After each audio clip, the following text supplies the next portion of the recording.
Good morning, good afternoon, good evening. Hello, hello. Let me know if you can see and hear me okay.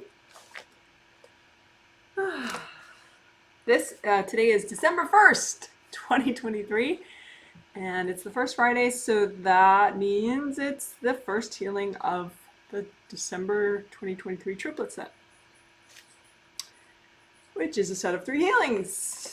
I will be healing in this live stream 131 people in 12 different countries, including 11 kids ages 4 to 16. And my little geeky country count stats, in case anyone is interested, is 93 of the 131 people are in the US, 7 are in Qatar, 6 are in the United Arab Emirates, 6 in South Korea, 5 in Canada, 4 in the UK, 3 in Ukraine, 2 in Spain, 2 in Bermuda, 1 in India, 1 in Indonesia, and 1 in New Zealand. So hello, hello, hello to everyone that I'll be healing in this live stream.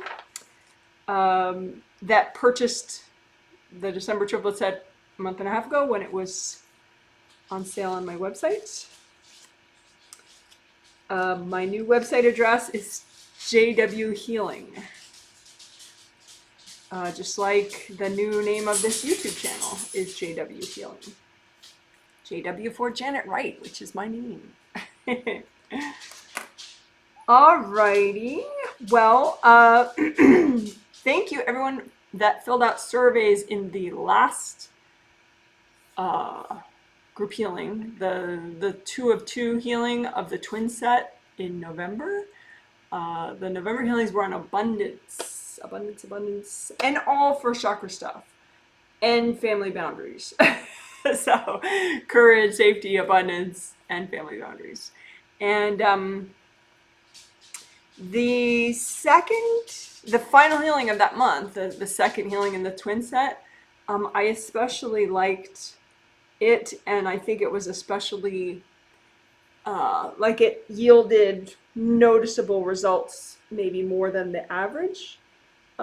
Yeah, it did more than the average healing of mine. So a lot of today's techniques are inspired by that healing. I'm hot, so I'll be shedding layers as I talk. I always warm up when I do these healings.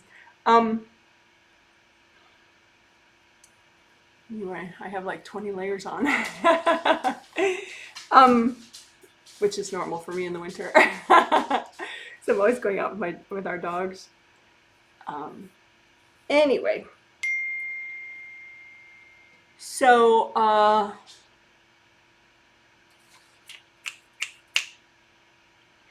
yeah, a bunch of today's techniques are inspired by what we did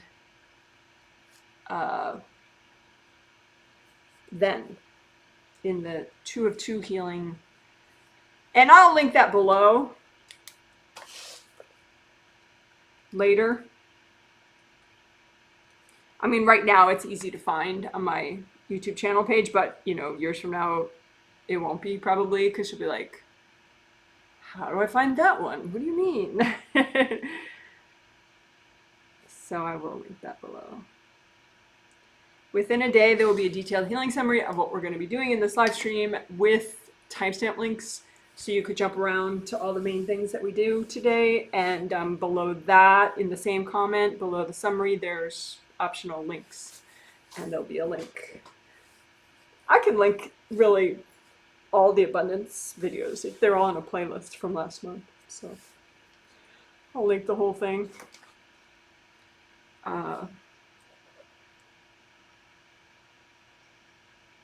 But anyway, so a couple of those techniques, really most of the major techniques from that healing, we're going to do again, but rather than have them focus using them to help abundance, we'll use them to help creativity and self-expression, which is the theme for this triplet set.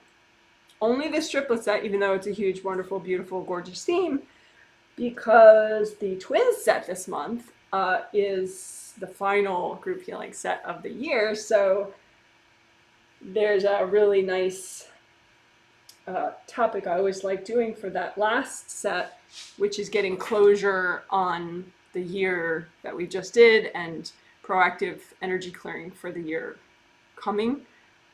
So that's what we're doing on the twin set this month. But so we gotta pack as much punch as we can and goodness about creativity and self-expression into these 3 healings. I think that's a little too much. All right. So the things that I felt were really helpful that we're going to build on. There's some that maybe is more of a literal, we'll just do them again, but for creativity and self-expression. And there's some that are sort of becoming new things. So the literal copy over, but used for creativity and self-expression is probably where we look at your path, your spiritual path, like a road that's just for you. But we look at a sort of a subset of that road where just your path as it relates to creativity and self-expression. And then we see if there are side roads that you are stuck on or trying to go down.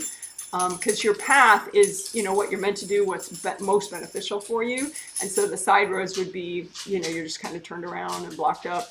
Often that's because of you've taken on expectations from other people. So that was particularly useful to look at, because we often clear expectations, but not, I think, looking at it as side roads. And are you going down these side roads and trying to go through doors that are irrelevant for you? I think that was especially effective, rather than just, okay, we're going to clear expectations. So we'll do that again to help creativity and self-expression. We'll look at your path for that and then see if you're stuck in any side roads, any parts of you, and remove expectations from others that impact your creativity and self-expression. Also, we will, we imagined abundance issues as like a hole. If you have problems with your abundance, it's like you're in a hole rather than, on level ground so you can walk forward. And so you're stuck in a hole. And that was actually, I think, really effective and kind of like just easy to do, to notice stuff that way.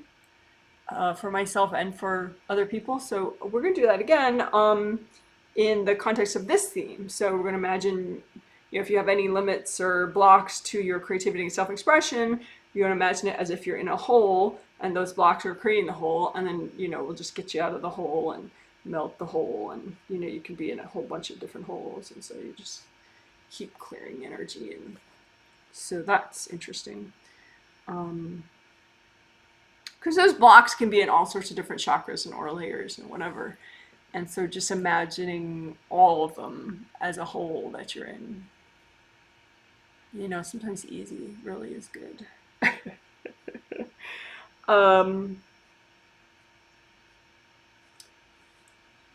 Then another thing we did, melt draining holes, which I think I did like right before the end, and that was also another one that was kind of like surprisingly easy and useful. Melt draining holes that are making you feel drained or exhausted and also impacting your abundance, blah, blah, blah. So this would be melt draining holes that could be making you feel drained and exhausted, but also that are impacting your creativity and self-expression. And those could be caused by, lots of cords or damage in different chakras and aura layers and creative rings and all sorts of stuff. So just imagining them as like different holes where energy's draining out of you, like the metaphor of a draining hole, and then healing that so that it grows back together is, again, it's a simplified way of addressing an issue without going into all the details of like all the cords wherever they are and all the damage wherever it is. So we'll do that today to help creativity and self-expression. And then the other thing that we did so much in that healing, maybe 2 weeks ago now, or a week and a half ago. Um, head and shoulder compressing energy. Like, I think I called it crushing energy during the healing, but then later I was like, I was writing the summary, I'm like, crushing is a little overly intimidating, maybe, to think of energy that's crushing your head. So it's really just compressing, your head, like stressing out all the meridians and chakras, from the fourth chakra upward. So we're sort of not doing a direct copy of that today, but we're sort of going one or two steps further than that, actually, to basically help you with your upper boundaries, because that's what I was really aiming at helping, in that healing was, you can get a lot of energy coming down and just kind of, compressing and causing a lot of stress in the shoulders, neck, and all these upper chakras. And it's overwhelming and distracting. It makes it hard to focus, affects focus a lot. So we had just kind of dragged that energy out and given it to your angels, but we didn't really work on strengthening your boundaries here, which would be even better, because then it would have more likely to have a lasting effect. So that's what we're going to do today. We're going to work on upper boundaries, I'm calling them, your upper boundaries. and as usual, you don't get good boundaries by putting some kind of hard wall. Actually, the hardness that you have wherever up here is what's giving you the boundary problems. Hardness is blockages, lack of flow, and that's a lack of strength. And so if something is, a person or an invasive being is shooting energy downward like this, if you have hardness, that like draws it in and then sends it further. Whereas if you had lots and lots of flow and not much hardness at all, it would be like this really great flow force field, and not much of it would get in at all. So that's another thing we'll work today. Hope I have time for all this. But if not, we have the second and the third healing coming up. Today's Friday, and then we'll have the second healing on Sunday and the third healing on Tuesday. So that's that. And at some point when I'm working the upper boundaries, I'll work like the GB Meridian, gallbladder Meridian, which starts around here and zigzags on the side of your head and then goes over your shoulder and near your armpit and then downward. So, but I don't know that I'll have time to do all that today.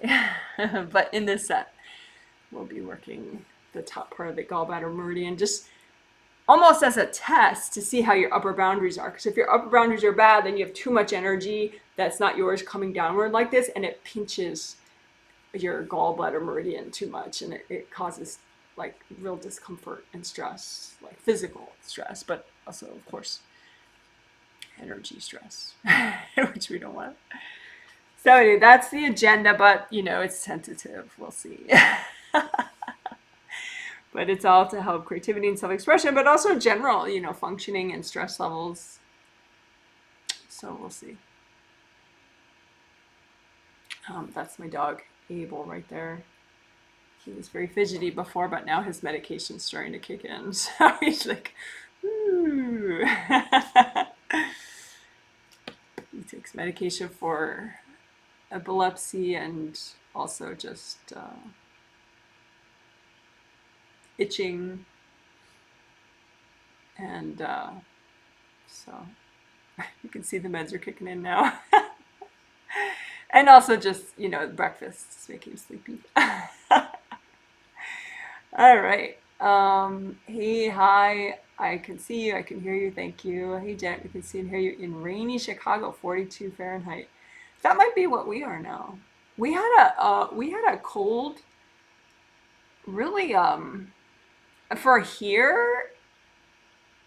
I mean, I think in Chicago, it might be normal at some point in the winter to, go below freezing every night.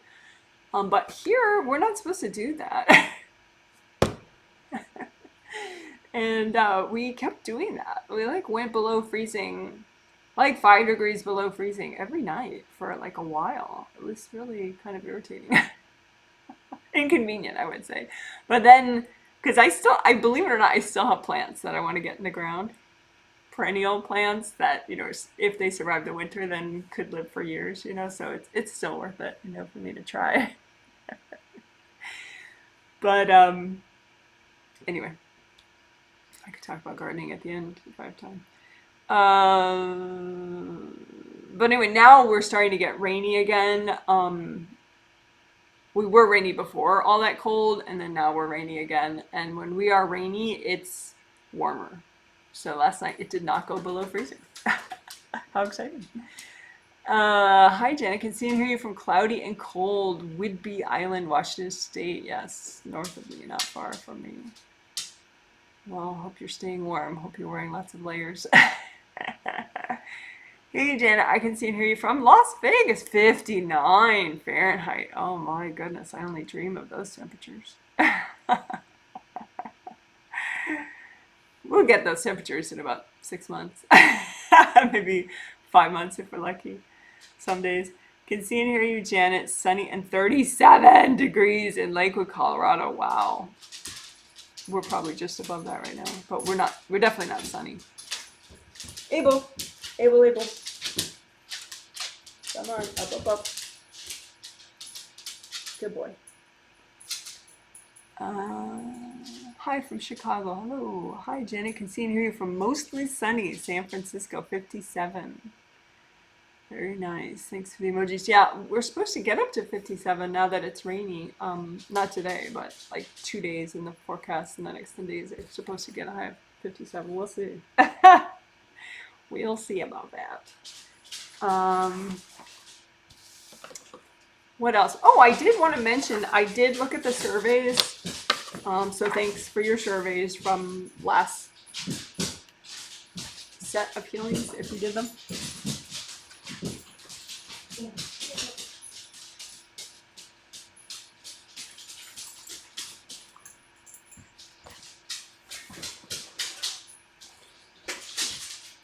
And two things I wanted to mention is just like the effects of chakra damage. You know, I think sometimes it's not so obvious, like when you have chakra damage, because you just feel crappy, and so you're like, well, I just don't feel like doing anything. I don't feel like healing myself. You know, don't want to do anything, Janet.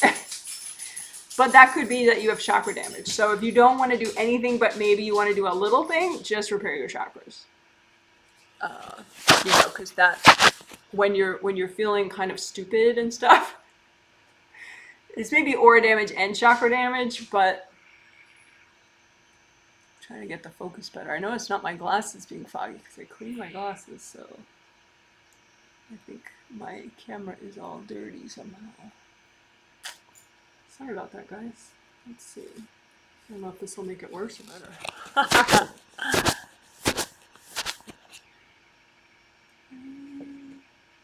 All right, I give up. Sorry about the blurriness.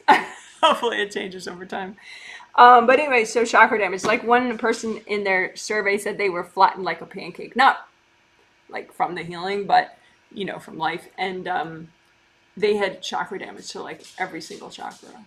And that's gave them that feeling that they were flattened like a pancake and they didn't want to heal themselves at all for a while.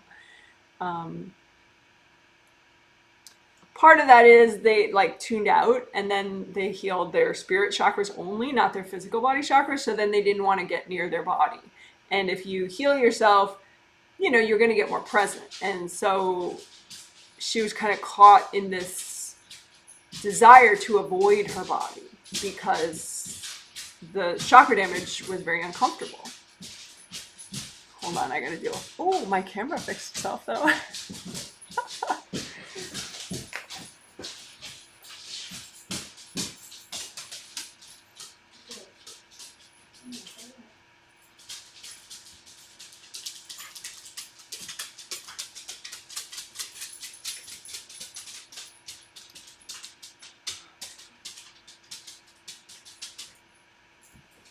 Hold on one sec.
the reality of my life. Sorry about that.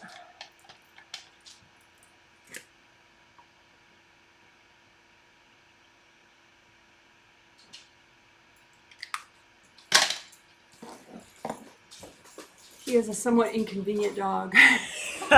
You can take him out 1,000,000 times, but he doesn't want to do what he has to do until it's completely urgent and last minute. And then he wants to, you know, do his business. So I've taken him out, like, people have taken him out this morning, like 1, 2, 3, 4, well, offered to take him out 4 different times before now. No. It has to be during my live stream. Yeah. Anyway, chakra damage I was talking about. So you can get caught up in avoiding your body if you have chakra damage, and then you don't want to heal yourself. Even though that would make it all better, it's like you just get caught in this like, I don't want it, no, you know, which is unfortunate. But not unusual, you know, in cases of a lot of damage. So again, if that's happening to you, suspect chakra damage. Someone said they felt great from the healing, but then later, you know, because there was like a week and a half where they could have filled out the post-healing survey. So after the healing, they felt great for several days, but then they started to feel more agitated, they said. And that was because they got lower chakra damage to like 3, 2, and 1. And those chakras were all considerably damaged. They got a couple big blasts from the front that damaged their aura and damaged their chakras. So the agitation typically is first chakra, but if you get all 3 of them damaged, then that's definitely going to really disturb your physical body and how you're feeling. So again, when in doubt, suspect chakra damage. Aura damage too, but a lot of times if you're experienced and you get these healings, you heal yourself regularly, at least when you're, you know, most of the time, your aura damage could self-repair, or subconsciously you could let your angels repair your aura, but sometimes the chakra damage, you're like too stuck to let your angels repair it for you subconsciously. So that's the lingering part, is the deepest level of damage, which would be the chakra damage. So some explicit chakra repair is never a bad idea. Ever.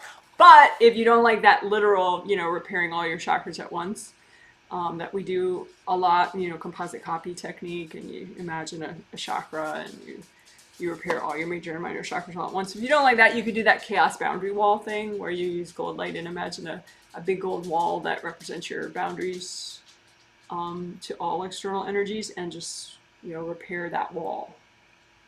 Maybe that works better for your brain. But anyway, okay. So enough intro and discussion, I would say. And sorry about my little canine adventures during the intro.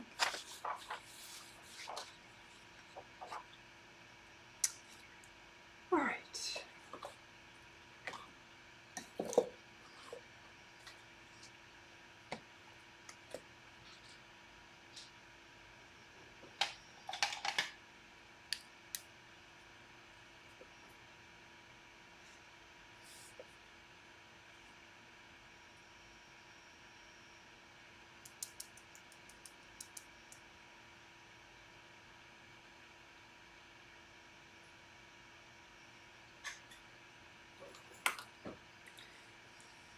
right. So I'll be quiet for like 2 or 3 minutes as I'm finishing my prep and saying hi telepathically, which means non-verbally, on a spirit level, to the 131 people that I'm about to be healing. And I would say hi to them just so they're very aware that the healing is starting on a subconscious level, so they can make the most of it. So I'll be quiet, like I said, for about 2 or 3 minutes, and I hope you enjoy the silence as much as I do.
Okay, so first, I think it's just the new normal now that I will do a spontaneous version. In other words, there won't be like the solid block of 4 essentials that I start with like I used to do for years.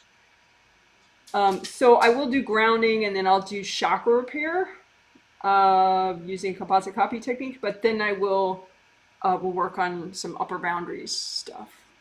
So grounding. So you can just recreate both your groundings, astral and physical, make them big and wide as all your auras. Have them stay wide all the way down to the core of the earth. Make them red or orange or yellow, both the same color. And then you can just have a copy out in front of you of both your groundings and comb through it. You use gold light from your hands. You have big hand chakra and fingertip chakras. You can set those to generate whatever color of energy you want. And so I would suggest you set those chakras in your hand, hand chakra and fingertip chakras, to metallic gold color like this glitter. So that way they generate that color as they spin. Because gold is very effective. It's not too fast moving, so you can be very present, but it helps release and repair. So just comb through both your groundings, a copy of both your groundings with gold light from your hands.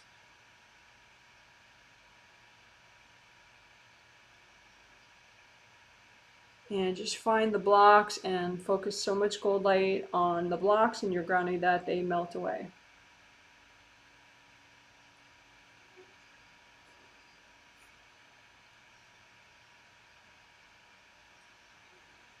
And indie grounding, check that out too. Just you check out the outer perimeter of both your groundings as they go all the way down, and use gold light. And look for hard objects stuck into the sides of your grounding, like sticking out. And they'll kind of, if you keep using your hands as you heal, eventually you can kind of feel with your hands. Not kind of, you can feel with your hands. So that helps your vision, because sometimes vision is better, sometimes feeling with your hands is better. So trying both gives you better results. So angels, here you go. So you just drag out any hard objects. Angels, here you go, and hand them to your angels. Any hard objects in your grounding anywhere, but especially in that outer surface. Angels, here you go. Angels, here you go. Because you want just straight downward flow with no junk, no attachments to other people's grounding.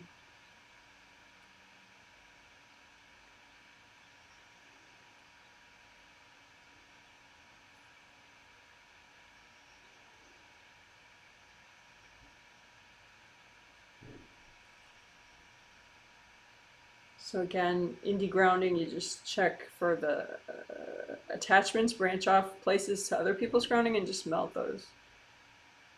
And if you feel like there are a couple people that really think they should be attached to your grounding, just remind them like, hey, go check your own grounding. Go ask your angels for help with grounding. Go take a deep breath. Because all that should help them to refocus on themselves, which is better for them.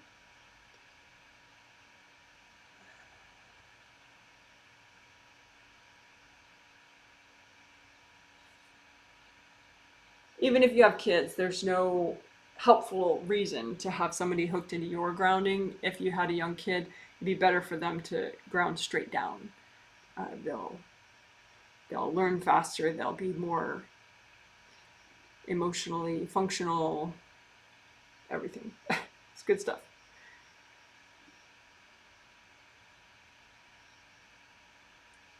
All right, so that's grounding. So like I said, let's do explicit chakra repair before we do some other stuff. So we'll do composite copy technique. So you just imagine a chakra shape out in front of you, whatever color you want, and have it represent all your major and minor chakras, which are different colors. Ideally, your body chakra, like the minor chakras of, like in your shoulders, your arms, all your acupuncture points.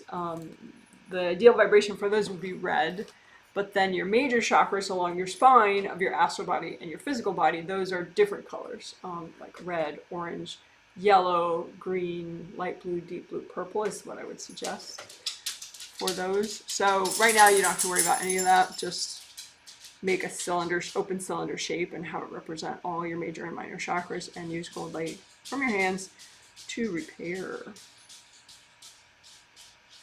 So the damage can look like, you know, giant broken off parts or just cracks.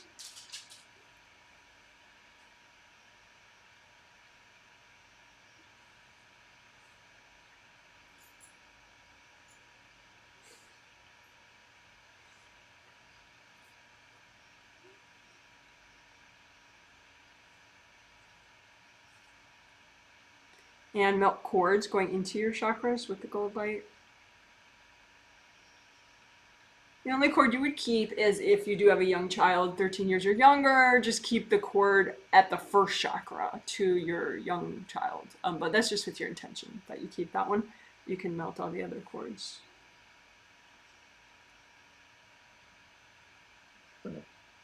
And you could have energy blocks that are obviously in the way just of your flow, but they could also be in the way of the repair process. So it's good to lift those out now. So lift out any blocks from your chakras that are good to get rid of, and you can melt them with gold light. Lift out the blocks, or you can hand them to your angels. Angels, here you go. You could also blow them up if you're healing yourself. Just lift out the blocks and blow them up.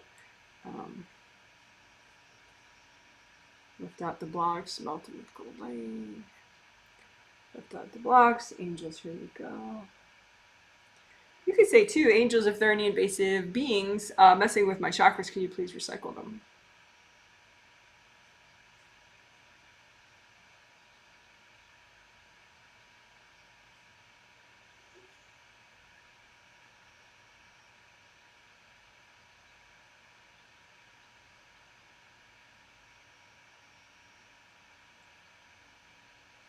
Lift out any blocks, melt them away. Lift out blocks, melt them away.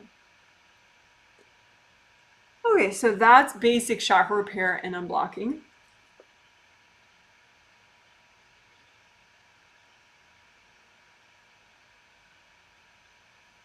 I guess we could add the theme.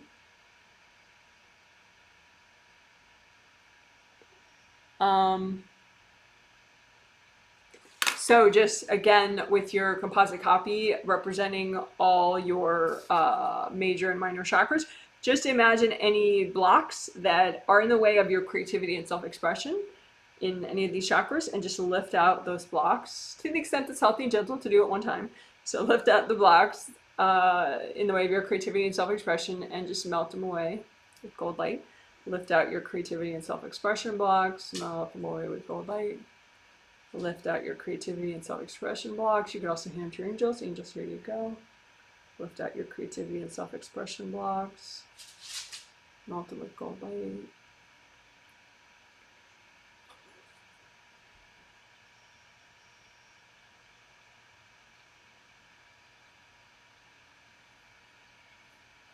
Okay, so upper boundaries I mentioned in the intro discussion. So let's work those now.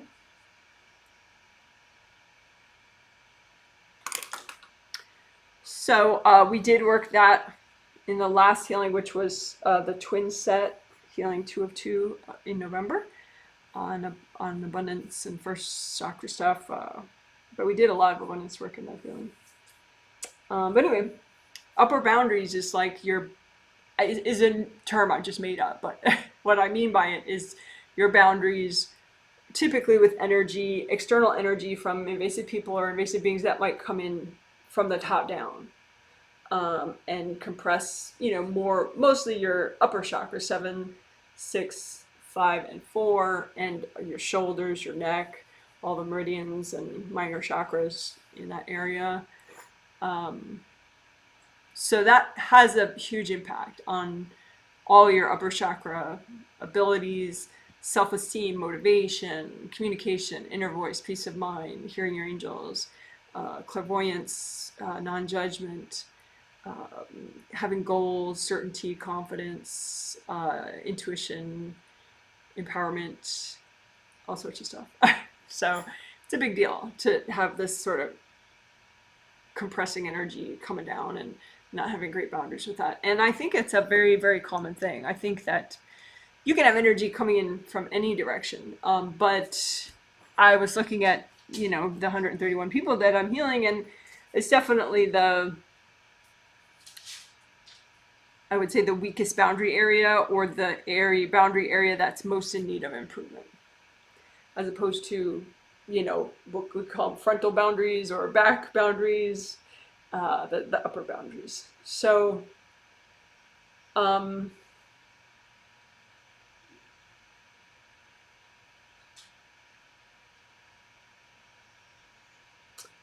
as I said, the problem is that I'm just combing through this whole area right here. The problem is, like I said, hardness, stuck energy weakens your strength of that whole area. So then it kind of draws in the energy more that is being shot down at you. So especially I was looking at hardness in the first layer, right around the top of the head. So like a hard hat, in a way, like right around here, or just right on top.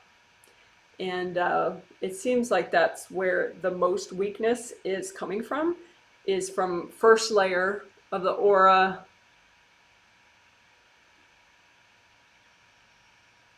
Yeah, first layer of astral and physical body auras right here. Because it could be also Wei Qi auras, but I don't think Wei Qi auras in that area, but I think it's mostly astral and physical body first layers, right? Right from like the ears up, like all around here.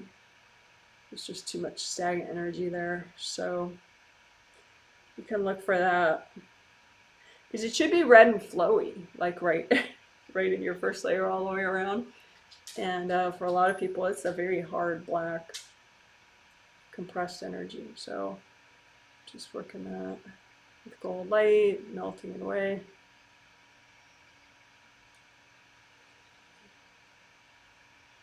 And again, the point of it is, it would help your abundance, actually, what we're doing, because it's first layer, and first layer is abundance, safety, and courage. But it would help overall your upper boundaries, which can help everything. Because the thing is, with creativity and self-expression, it's one of these sort of luxuries to be creative and self-expressive. Like, if you're too overwhelmed, that's not going to happen. Or it's not going to happen really well. You're just going to kind of focus on your essentials. Like, oh my God, I have to eat. I have to get to work. I have to whatever, Being creative, expressing more of your inner flair, that's something you can do when you're not like 100% overwhelmed, right? So we need better upper boundaries so that being overwhelmed is off the table. It's just not happening. Because otherwise it's just kind of wishful thinking, like, oh yeah, I should be creative someday, but right now the sky is falling, So anyway.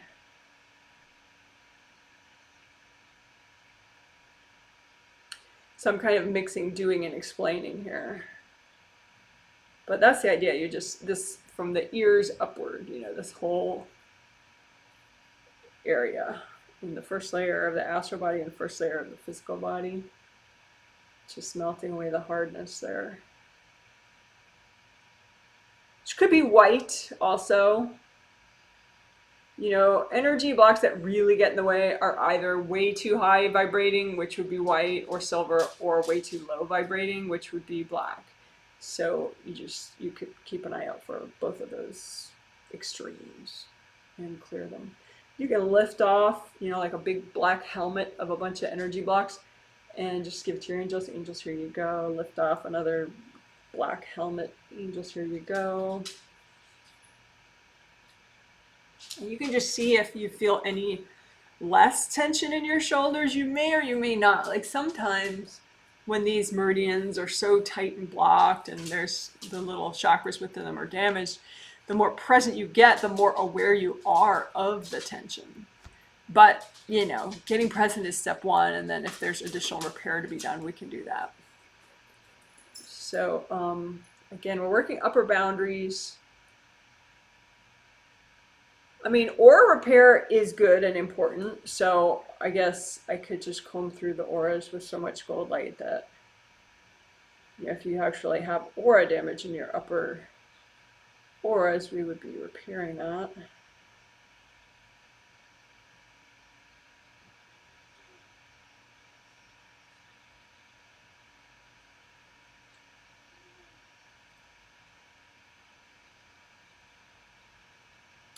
And creative rings,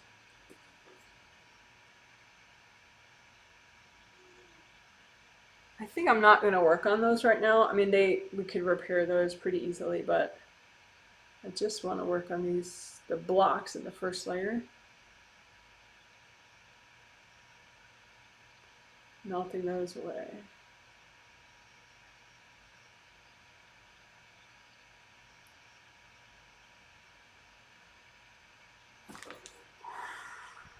So again, just deep breath, breathe all the way into your feet. Check your grounding again. Especially whenever you work up top, you know, check down below, check your grounding again. Check how present you are in your legs. Check your indie grounding.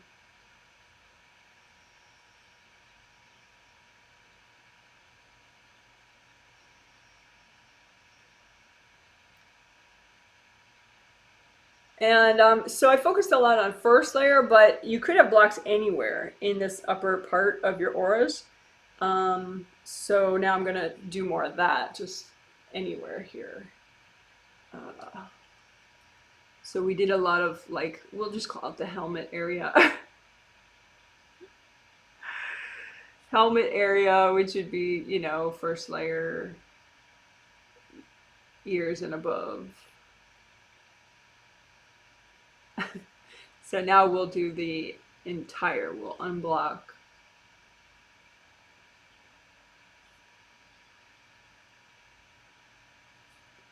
the entire upper auras.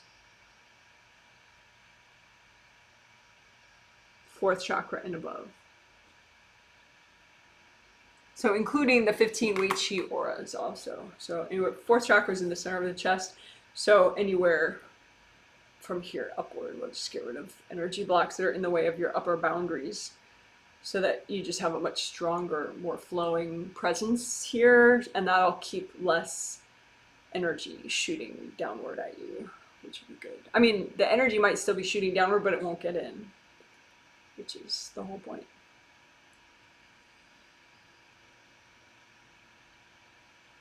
So right now I'm working this area right up here, and I'm just hunting for energy blocks anywhere up here in any of the auras. And I'm just kind of smushing the blocks together and melting them with lots of gold light.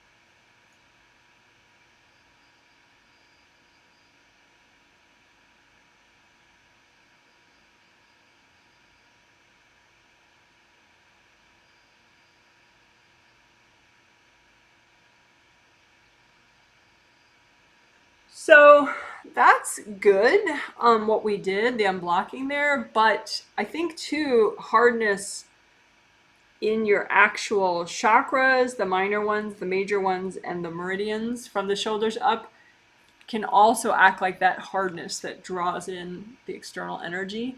So I'm gonna just do a quick version of all the meridians, just kind of work them. The ones from like the heart chakra upward. So the front and back.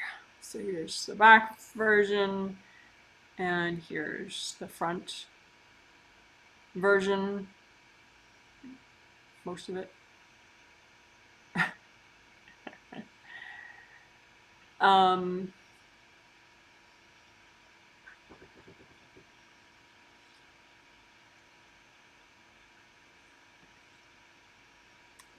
let's see. So I'm just doing the chakras, 4, 5, 6, 7. 4, 5, 6, and 7. Gold light to unblock them.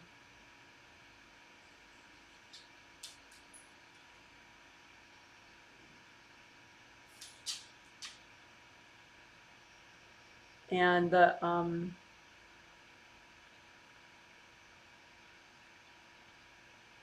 GV and CV meridians, they go up the midline. So CV starts in the crotch, conception vessel meridian, CV. Starts in the crotch in the front and goes up, straight up, and ends in the tip of the tongue. And that one manages and helps all your yin meridians. And then the GV starts in the back, in the crotch, and then goes up the midline of the back, and then hooks around and ends in the roof of the mouth. So like a candy cane, straight up and then over. So they both, the direction of flow is upward, CV and GV, and GV just is longer because it hooks around the back of the head and goes in the front. So I'm going to work both of those at the same time. And again, my focus is on repairing the damage to the meridians themselves, to the chakras within them, minor chakras within them, and any hardness, just energy blocks, because the hardness is what weakens the boundaries.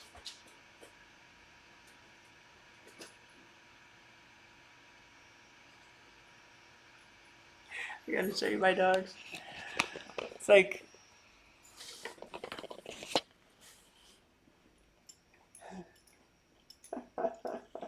usually they're never on the same bed, but the dog that's very fidgety this morning, he has it in his head that he has to be on that bed. There are 2 other beds available, but no, that's the one. Anyway, so GV and CV, I'm just looking at them like as a profile. As GV going straight up and hooking over, CV going straight up. So ideally they would be red flowy tubes, but they could look like hard black, not flowing tubes. But you want to use so much gold light.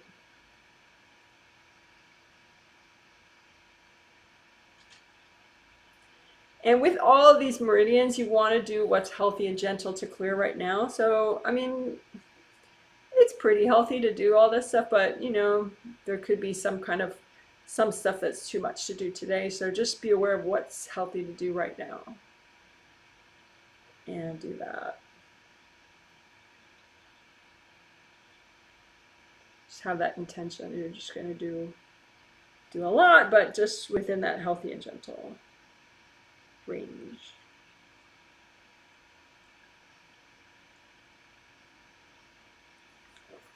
So my goal was to do enough GV and CV work so that you have enough flow to help with your upper boundaries, to help with everything, but also enough with your upper boundaries. So that is good. But then in the diagram, that yellow line, that's UB, urinary bladder meridian, and that one does has an important route in the head. You know, it starts at the inner corners of the eyes, and then the flow of it goes back to the base of the skull, and then it branches off, and it has a very key role in your back and how your back feels. See all those yellow lines? That's all, and all the dots within the yellow lines, those are all minor chakras within that meridian, the urinary bladder meridian. So I'm going to just do a quick healing of your urinary bladder meridian, mostly focusing on the first points in the head. But it'll help the whole meridian. But just for kicks, I'm showing you the whole meridian, because why not?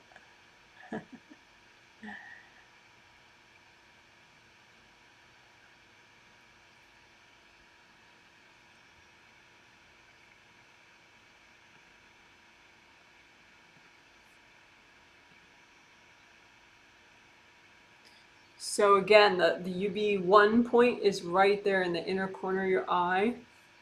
So I'm gonna freeze it on that initial stuff there. So you can have that UB1 point. Stop going, man. Just stop. I don't know how to make it stop. Yeah, it won't stop. Okay, well I have a different image. Okay, there we go. Sorry about that. So those initial points, like the inner corners of the eyes and the inner corner of the eyebrows, and then up there where it goes up to the hairline. So those first 4 points of the urinary bladder meridian, 1, 2, 3, 4. Working on those first. Because they can get so blocked up, and it just can, it's not fun at all. They could be damaged, like literally crushed. So then rather than looking like a cylinder shape, you know, where the energy is going up the meridian, it's just like if I were to crumple this, you know. So we don't want that, right? So just use so much cold light that the chakras repair themselves and get back their proper shape.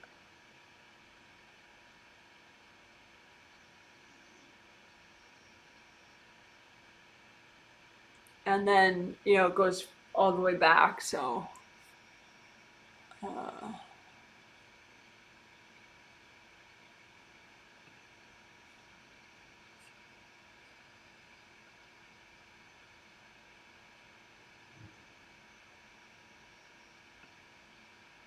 so there are a couple points as it goes back. So you want that as it goes over the top of your head, especially, to be really repaired and flowing. There's so much cold light that it just kind of unblocks and expands, and it's at its normal flow size, healthy flow size. Maybe. Normal may not be healthy. Maybe normally your UV meridian's pretty blocked in the head, but we want it to be a nice, healthy, strong flow in this meridian.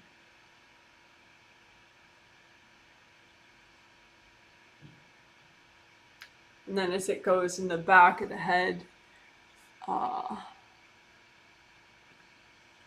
that yellow line right there.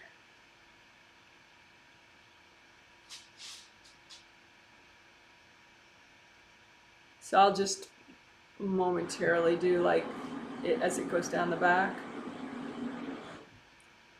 Nah, I won't get too train wrecked on that. I'm just gonna stick with the head part because we're thinking of upper boundaries. So you just got to do enough repair and flow work so that you have better and better and better upper boundaries.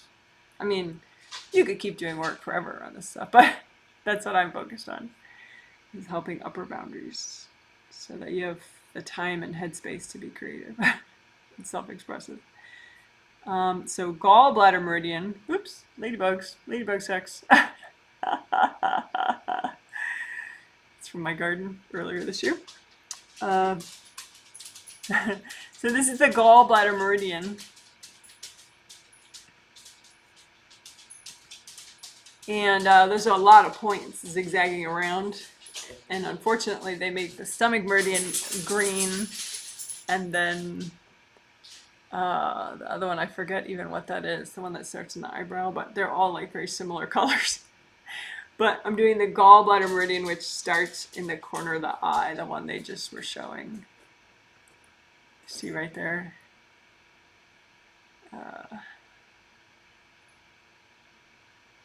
There, that's the one I'm doing, the gallbladder meridian.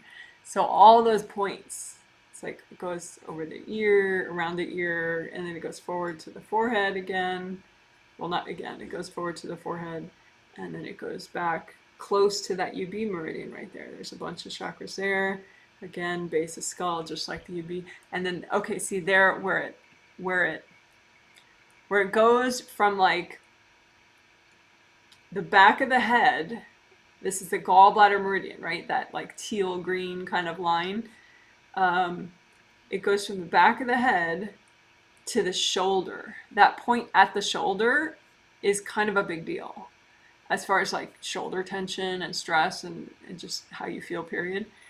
So you don't need to know the numbers, you know, the exact names of each point, but just for your reference, the one that's at the lowest point at the base of the skull there, that's GB20, gallbladder 20.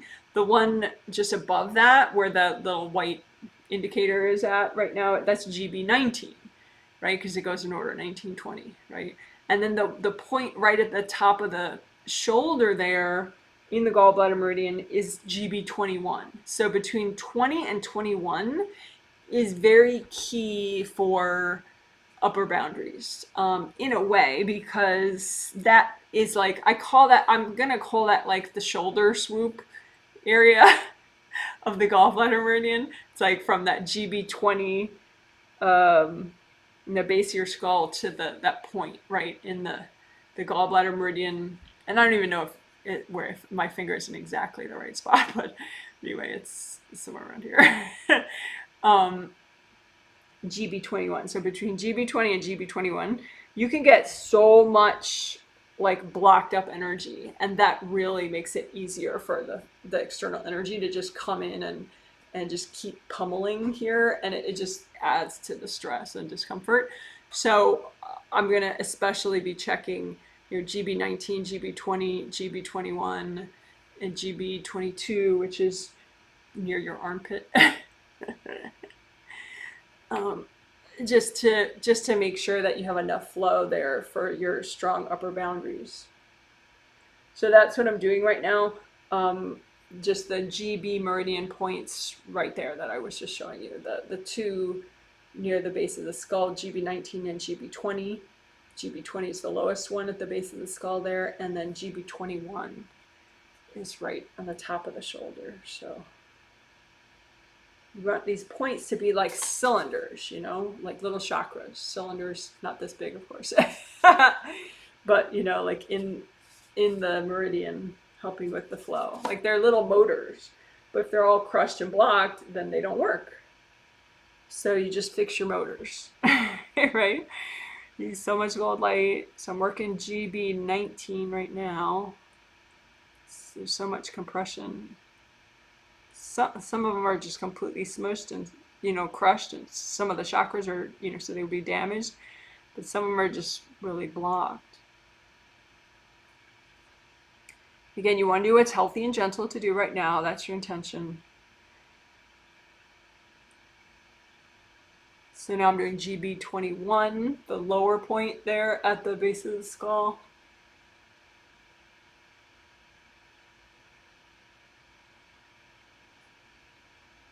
And then the swoop, the shoulder swoop, right there, you know, between GB20 and the base of the skull, and then the top of the shoulder, GB21.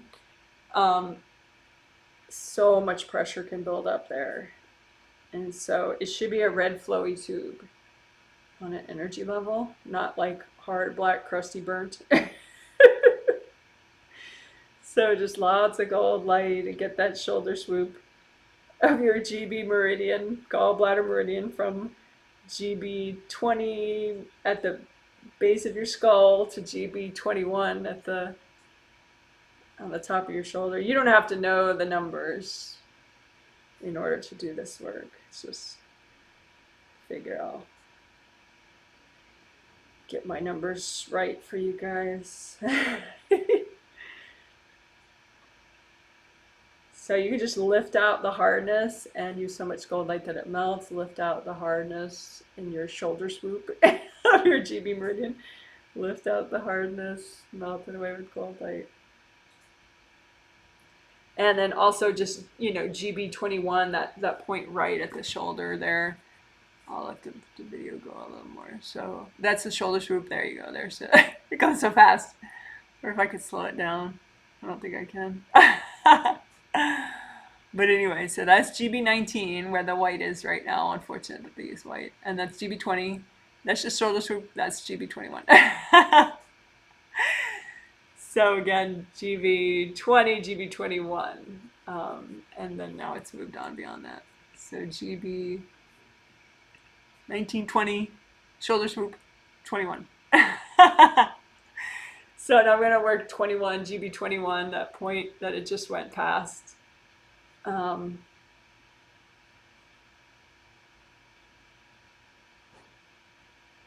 That people even have like hard objects shoved in there, like, you know, like just sticking in it. And obviously that's not going to help the flow. So lift out any hard objects you have stuck in your GB21 or anywhere in the shoulder swoop area of your GB meridian. Just lift out the hard objects. Angels, here you go. Angels, here you go. Angels, here you go. Repairing that GB21 chakra right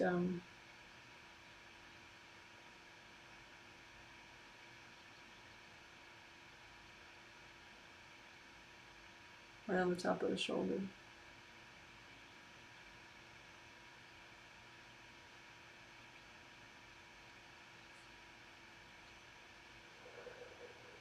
So there's a lot of pressure on GB21 coming, you know, downward. So, you know, if I can again unblock more in the upper part of the auras to strengthen them, to get them better flow so that you have less pressure coming onto GB21, it can help. So I'm just unblocking above, anywhere above, but especially directly above GB21, especially anywhere, you know, in the upper auras.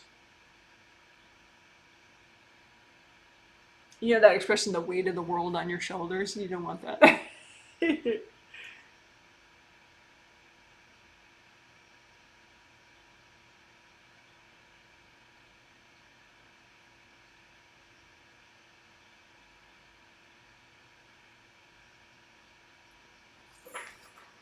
So take a few deep breaths, breathe into your shoulders, breathe into your legs. Check out your grounding, unblock your grounding again.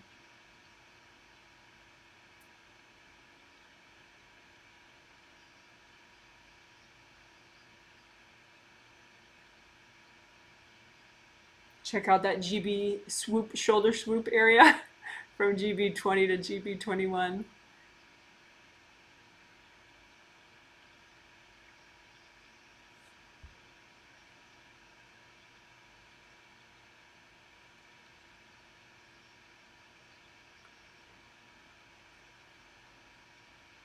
And again, unblock above the head, especially the helmet area. What I call it, the helmet area, the first layer of your astral body, your physical body auras. You can have a block here that weakens, that, you know, keeps so much stagnant energy here, it weakens all your upper boundaries. And so then you have too much pressure coming on GB21. So again, check that helmet area and unblock that first layer right around, you know, from your ears upward, first layer. Anywhere here. Lift off the helmet, give it to your angels. Angels, here you go. The helmet meaning just blocks in that area. Lift it off. Angels, here you go.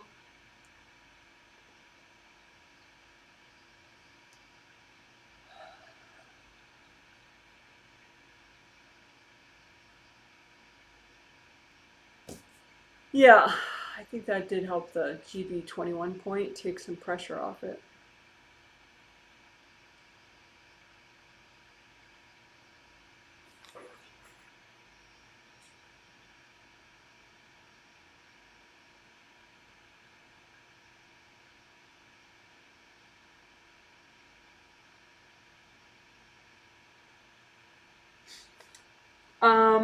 So I think that's enough for now on the upper boundaries work. So we did unblocking the helmet area. We unblocked all the upper auras, upper parts of all your auras. And we did GB meridian work, especially GB 1 to 4 right up here, and then GB 19, 20, and 21, which includes the shoulder swoop.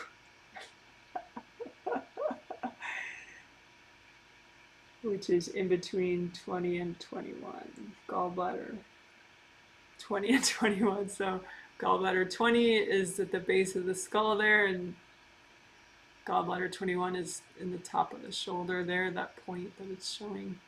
How it goes from the base of the skull, that teal line going from the base of the skull to the top of the shoulder and then forward. I said I would work that point in the armpit, but I don't think it's really necessary right now, so I'll leave it alone. Okay, so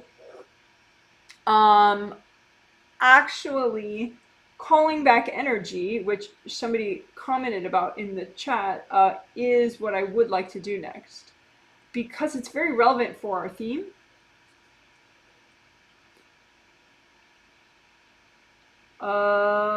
Creativity and self-expression. And of course, in general, it's useful. But calling back energy is pretty easy or simple, let's say. It's very simple to do. Sorry, we don't need that diagram anymore. So you can just make a 3D gold object that, you know, looks like whatever shape you like, and use it like a magnet and call back your energy with that object. And then the gold light of the object clears out the energy, cleans it up, but also you ask your angels to clean it up, and then you give it back to yourself. So that's useful in general, but also with creativity and self-expression, because I think sometimes, you know, we give away energy or somebody takes it. Like, for example, say somebody is working as an artist. You know, that's sort of an obvious example of creativity, although I would say that we all have creativity and you don't have to be an artist, you know, to do it. It's just different creative solutions in your life that you can create. You know, self-expression, you know, it could be in the clothes you wear, or you know, your choice of reading glasses, or just, you know, how you speak, you know, how you write things. So it's a broad topic, but, you know, to use the stereotypical example of an artist, you know, there could be somebody who's very good at drawing or very good at some type of art, and then other people could be envious of that. And so if that person isn't doesn't have better boundaries, other people can kind of borrow their energy, and then suddenly that person maybe doesn't have as much motivation. They're not really working on their craft, you know, as much as they would like. And sometimes that is because people have taken their energy. People that like what they're doing, you know, people can have invasive curiosity. That's what I like to call it. And if you're a professional reader, that is quite a big issue, invasive curiosity, which is part of why I stopped doing in-person readings. Because back when I was doing one-on-one sessions, if somebody's sitting right in front of you, facing you, in the same room, and you're reading this stuff about their coworker or whatever, and it's accurate, then the temptation for them to like try to climb in your head, and, you know, they want to see how you're doing what you're doing. And so invasive curiosity it's possible to have boundaries with it, but it's a thing. You know, it's definitely a thing to keep checking and keep working, is your boundaries with invasive curiosity of other people. And that can be an issue in whatever industry you're in. If you're good at something, then other people can have invasive curiosity, or, you know, envy, things like that, you know, that maybe aren't so complementary in intention. You know, it could just be jealousy, envy, that kind of thing. But anyway, so that's how you can lose energy, you know, through cords or people jumping in your space and just kind of borrowing your energy, and never giving it back, usually. But you don't have to wait for them to give it back. You just take it back, and you don't go to their space to do it. You just, you know, use your gold object, right? So that was a lot of explaining. For goodness knows how long. I didn't timestamp it. Didn't note the time, but I'll figure it out later. So now we will do calling back energy. All right, so you just create a gold object, whatever shape you like, and I like to make it get bigger and bigger as you call back your energy. So first we'll just do it in general, like any energy of yours that you're ready to call back. Just, call it back into your gold object, use it like a magnet, call back your energy from wherever, from the past, from different people here and now, whatever. From the future, maybe you parked some of your energy in the future, call it back. Okay, and then just ask your angels, can you clean off all this energy? Just in case you brought back some stuff that's not you in addition. And then once you give your angels, 15 seconds to clean it off, then it's all clean and you can give it back to yourself. Okay? So let's do that again. Call back all your energy from wherever you left it. Maybe the future, the past, or somebody took it. Just take it back. And then just clean it off with all the gold light and say, angels, can you clean off all this energy? And then give it back to yourself. Couple deep breaths. Breathe into your toes. Breathe into your shoulder swoop area, which is we just worked on that. If you jumped here, we just worked on the shoulder swoop area. It's between GB Meridian 20 and 21 points.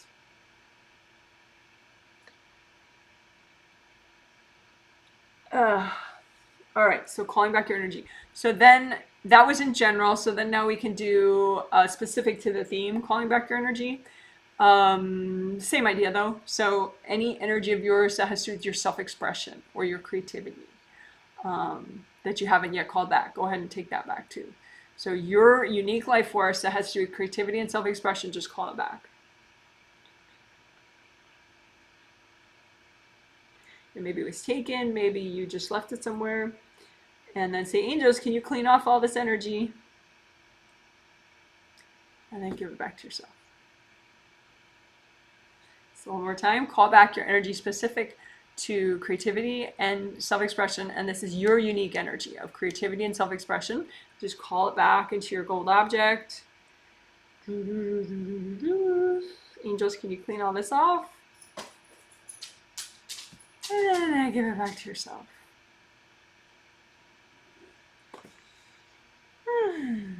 Couple deep breaths. Check your grounding.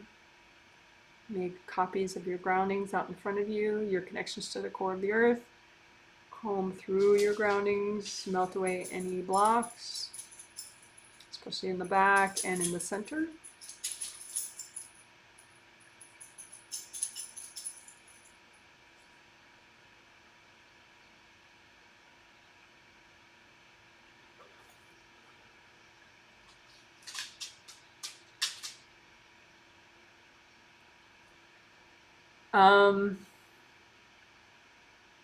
Checking upper boundaries.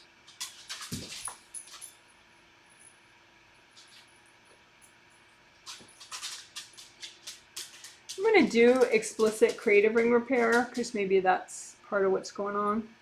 Maybe that'll help.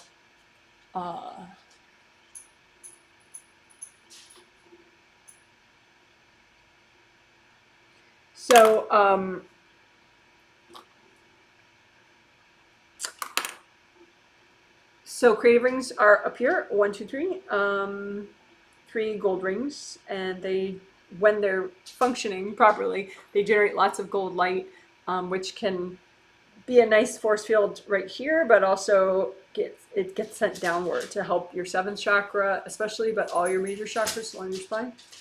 So you can make a copy out in front of you of your 3 gold creative rings, and just, because if they're not happy, if there are cords going into them, if there's damage, then that's another overwhelming factor. So just heal them so much that they just relax.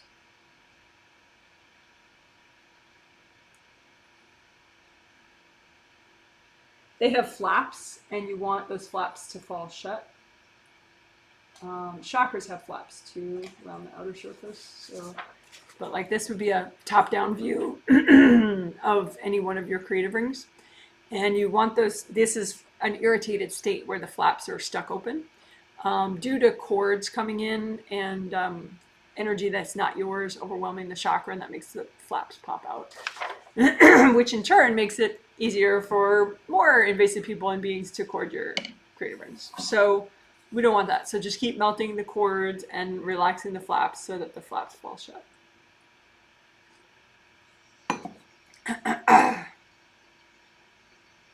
So melt cords going into your creative rings and just let those flaps fall shut. And finish repair too if your creative rings are still cracked or missing pieces.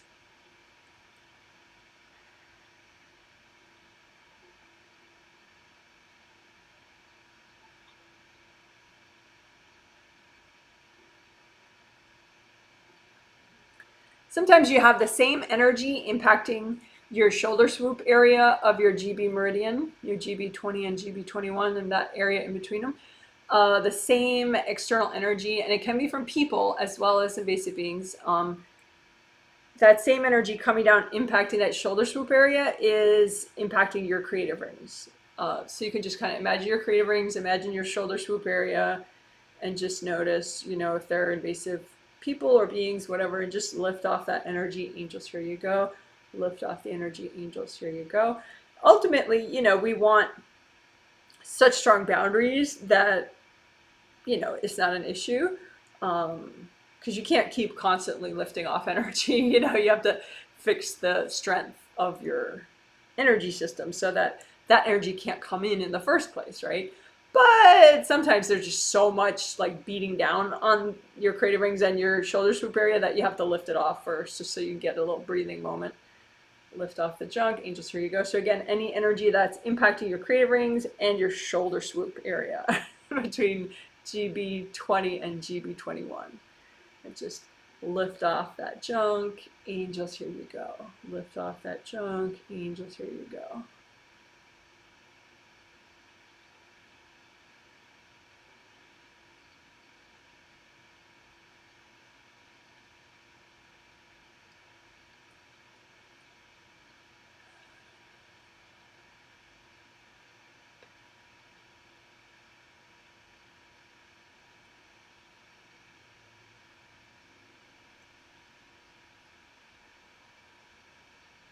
Shoulder swoop area. So lift off energy impacting your shoulder swoop area and your creative rings. Lift it off. And then now we can maybe help clear some blocks so that, the overall strength is better, so that there's not so much, so there's more of a lasting relief. So above your head, blocks above your head, look for any of those. And also above the top of your aura. Because if your aura is relatively well, if people try to dump energy on the top of your aura, it just ends up piling up above the top of your aura. So then you have this big stack of junk up here. And I never used to know, like, why do I have a big stack of stuff above the top of my aura? That doesn't make sense. It's not even my aura. Why would someone, but they're trying to get it down, and to kind of, bonk, flatten your confidence and your progress, right? But it's not getting there. But it still does, still gets in the way up there if it's, stacked up here. So check above the top of your aura and just, melt that stuff. And, I guess give yourself a pat on the back. Good job that it didn't, come crashing down literally on your head. It's cute up there, but still get rid of it. It's still in the way up there. So we're unblocking above the top of the aura. Why? Because we're working this upper aura boundaries, your upper boundaries. Why? Because then it's easier on all these chakras and you're not so overwhelmed, and so you actually have mental space to think creative thoughts or creative solutions and, be more yourself.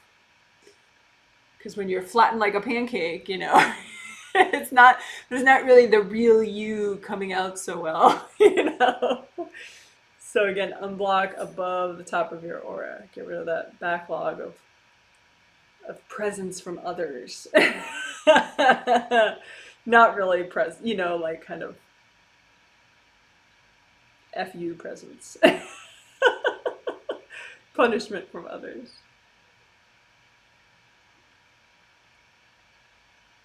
La la la la la. Clearing FU presence. And also in the top of your aura, clear away your FU presence. Dumped energy, basically. La la la. So just notice, how do your feet feel? How does your butt feel? How is your spine doing? How about your shoulder swoop area?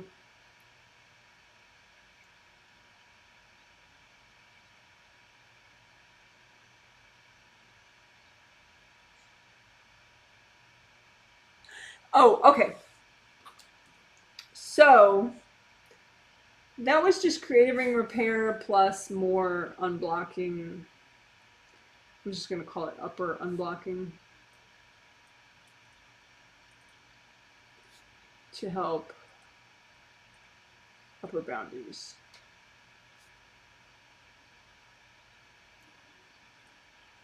So, in the last few months, as I've been looking at people's post-healing surveys and the people that fill those out, I'm more likely to look at their progress from the healing specifically and notice what's helping them and what's going on with them. And this idea of backlash, getting backlash from your loved ones, which could be why, which was why, a couple people got, flattened like a pancake or whatever, like a week after the healing. Okay, is because of backlash from, could be coworkers, bosses at work, or employees at work, or family members. Family members is probably the most common source of backlash. And I used to think it was mainly because these people don't want you to progress because they are somehow triggered by your success.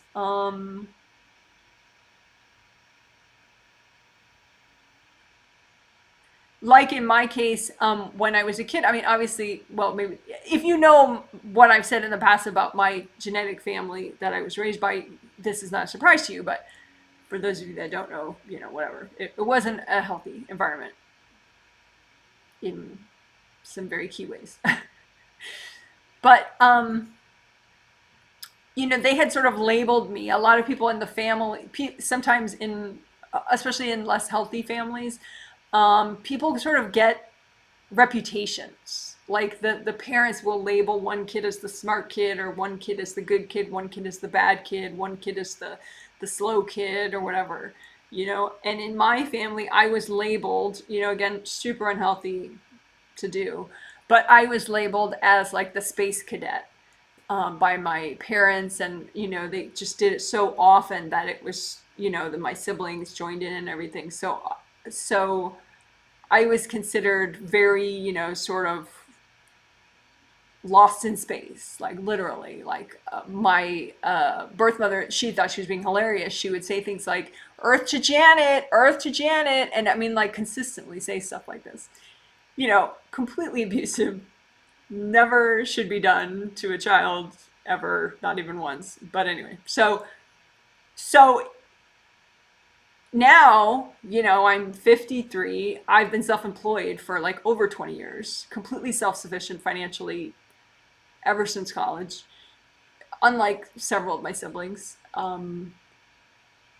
I, have my own house. We have 2 cars. We're healthy. We can afford healthcare, thank God. Self-paid healthcare. I write my own website. I've always written my own website. I file my own taxes. There are things that don't go with what they decided back then I was. I'm supposed to be a space cadet. I'm supposed to be incompetent. I'm supposed to be, deserving of derision and mockery, right? Obviously, totally warped and sick. But, that can be a reason why people have a problem with your success if it's not what they taught themselves that you are.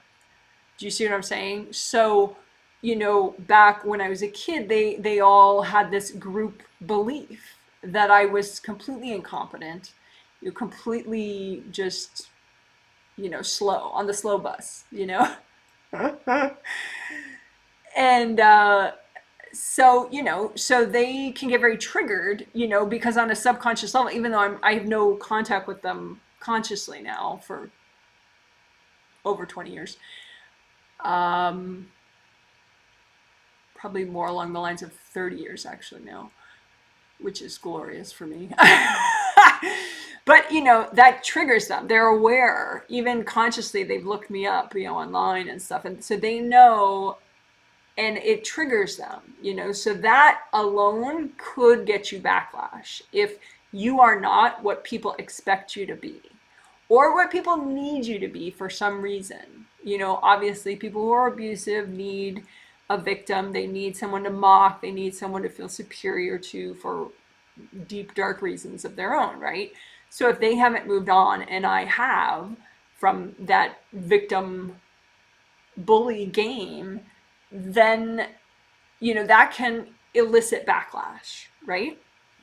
So I thought that was basically the reason that most people get backlash from their family, that whatever, they thought you should be this way and you're not. You know, they thought you should be a doctor and here you are doing something totally different. Or they thought, you know, whatever, right? Or for some reason they need you to be dependent, and you're always trying to be independent, you know.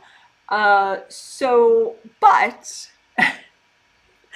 the good news is, I mean, well, there's so much good news. You know, energy healing is awesome, and you can live your life and get strong despite, you know, how many sick and twisted genetic relatives you have. It doesn't matter. You can still do it. So that's the ultimate good news. But more good news is that recently, reading people's surveys and you know, getting more knowledgeable just through reading people that fill out surveys about what's going on, I've noticed that there's a thing going on, that maybe isn't so much going on with me personally, but maybe was years ago, and I resolved it subconsciously, so I didn't really realize about it. I didn't know about it consciously. But a lot of people, they're having it happen to them, and that's why they get their backlash mostly, is because they're instigators. Okay, so we're going to heal the parts of you that are unhealthy instigators. So that was a giant explaining personal childhood, blah, blah, blah. Talking about backlash and people's expectations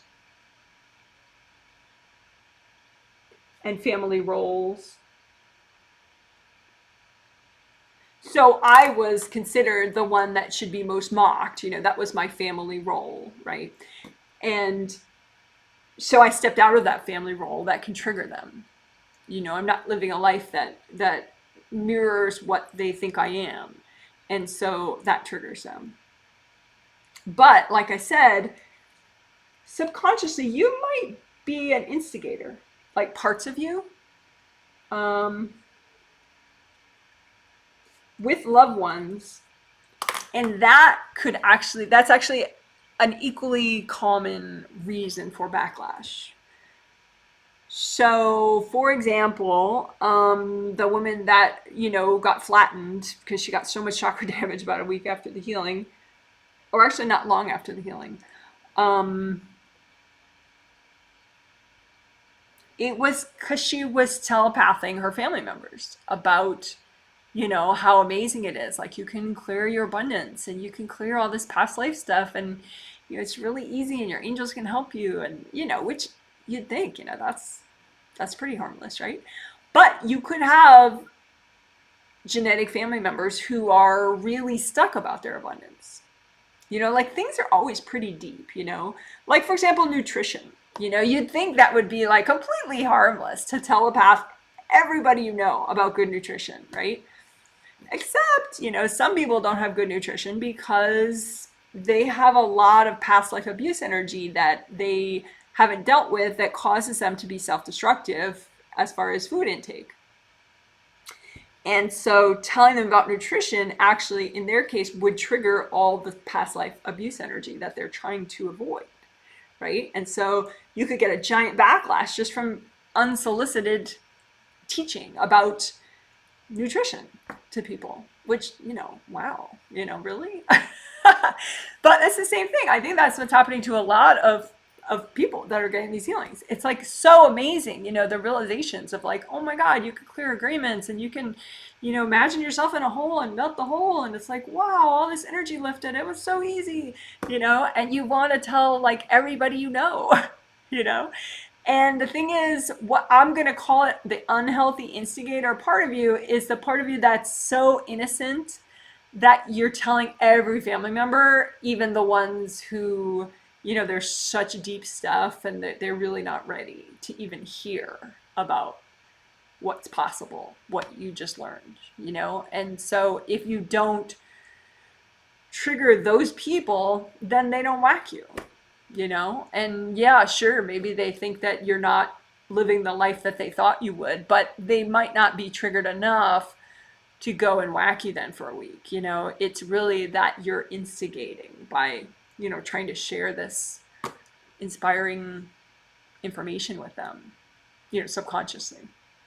So what we're going to do is we're going to isolate those unhealthy instigator parts of you that typically are very well-intentioned and innocent, although sometimes I've seen clients kind of scold their family members and be like, you know what, you don't have to be so bitchy. You don't have to be, if you healed your fourth chakra, then you wouldn't be so full of resentment and, blah, blah, blah. So it could be, sometimes it's a little bit of a poke, and like a little bit of a pestering, and it's not so naive and benevolent, but either way, I would call that an unhealthy instigator part of you as well, so we'll heal all those parts of you, the parts that, completely are thinking like pureness, and the others who are like, you shouldn't be such a bitch, you should heal your chakras and leave me alone. We'll heal all the unhealthy instigator parts of you, because I think that will really reduce backlash. And so that saves so much energy. And that can help also with upper boundaries, because those people won't be trying to pound you. And so there'll be a lot more, just relief. So that was a very long explaining. Well, actually, it felt long, but it was 11 minutes only. So, so we'll heal your unhealthy instigator parts of you. So now we will do, and they're probably largely subconscious parts of you, but and we're not trying to say you're a bad person or you're stupid or anything, it's just whatever, just a little part of you that is potentially, doing something that then gets you giant backlash, and it doesn't help you or the other person, so what's the point? So just imagine these little unhealthy instigator parts of you. And if you want, you can sort of separate out the ones that are kind of like pissy and, angry, unhealthy instigator parts of you, and the ones that are totally mean well and are like just trying to give flowers and light and love and but, to the wrong people, like not thinking first, wait a minute, can this person handle what I'm saying spiritually? So any unhealthy instigator parts of you, and like I said, you can notice if some of them are that kind of poke, pissy, angry instigators, and the others are, love and light kind of instigators. And just, heal these parts of you. Give them little healings. You can bring up red earth energy. You can give them a full tricolor soak, red and orange earth energy and yellow earth energy. There's just lots of gold light. Say it's okay, it's okay. Because we worked on in that other last healing 2 of 2, it's like it's not that nobody in the world wants to know about chakras or, creativity or abundance. It's just that, if you tell the wrong loved one, that's what leads to the backlash. So it's not that you can't tell anybody ever, but it's easier to just be a lighthouse and let people come to you that are interested in who you are and what you like to talk about, as opposed to, kind of force feeding it to people that are not trying to hear it or trying not to hear it and trying to shut you up. So you're healing your unhealthy instigator parts of you. And go ahead and really search for these, because it could be just a little part of you that you're in denial about, and that's not going to help, right? So go check. Do you have a denial wall up, so you're not seeing some of your unhealthy instigator parts of you? So go ahead and melt your denial wall, and then notice the extra unhealthy instigator parts of you that you didn't see before, and just give them lots of gold light and red earth energy, orange earth energy, yellow earth energy. Treat them really nice. Be like, it's okay, you just need a healing. We need to use intuition before we share knowledge with people, just to see if they're open to it, so we can be safe.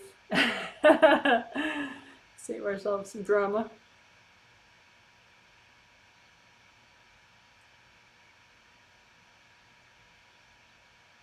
So again, do you have any leftover unhealthy instigator parts of you that are accidentally basically getting you backlash? And just imagine these unhealthy instigator parts of you and just use lots of gold light.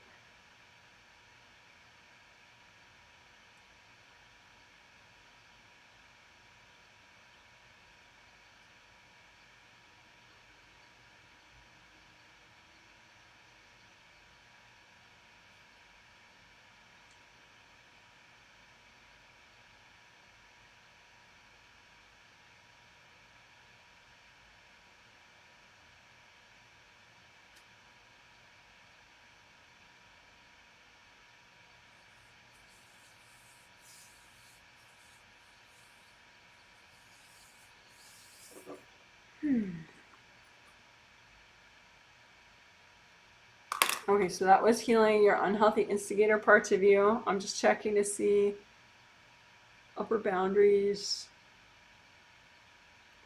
unblocking the upper parts of auras and the GB Meridian shoulder swoop area between GB 20 and GB 21, which we did work earlier in this healing already.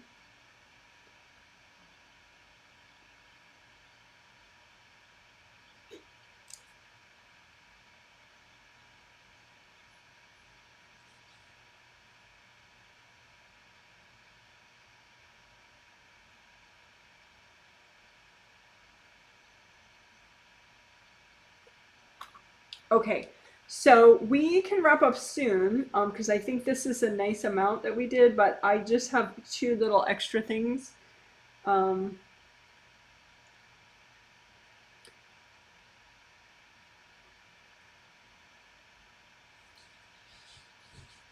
So the first is to clear any agreements, unhealthy agreements that you have that are in the way of your self-expression and your creativity. And it could be from a past life, it could be from when you were a kid. Self-expression, maybe somebody in your family had a secret, and on a spirit level you knew it, and so they kind of force you into an agreement, like don't talk about that, but it could be affecting your overall communication, your overall expression, even your own inner thoughts. So it's really good to be thorough and just clear out any agreements that are left over. And again, they may have been agreements that you were kind of forced into. So you did agree to it, but it was like sort of under duress when you were little or in a past life. So just line up any agreements that are any unhealthy agreements that are at all in the way of your creativity and self-expression. And you can imagine them like pieces of paper or rocks or sticks or rolled up scrolls of paper, however you like imagining agreements. And you can say, angels, can you help me with these?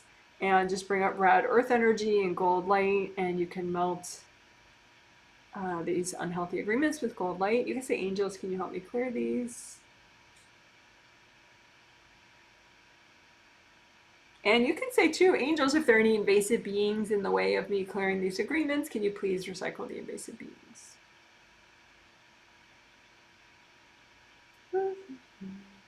So again, you can put, maybe those all melted, but you can check for more.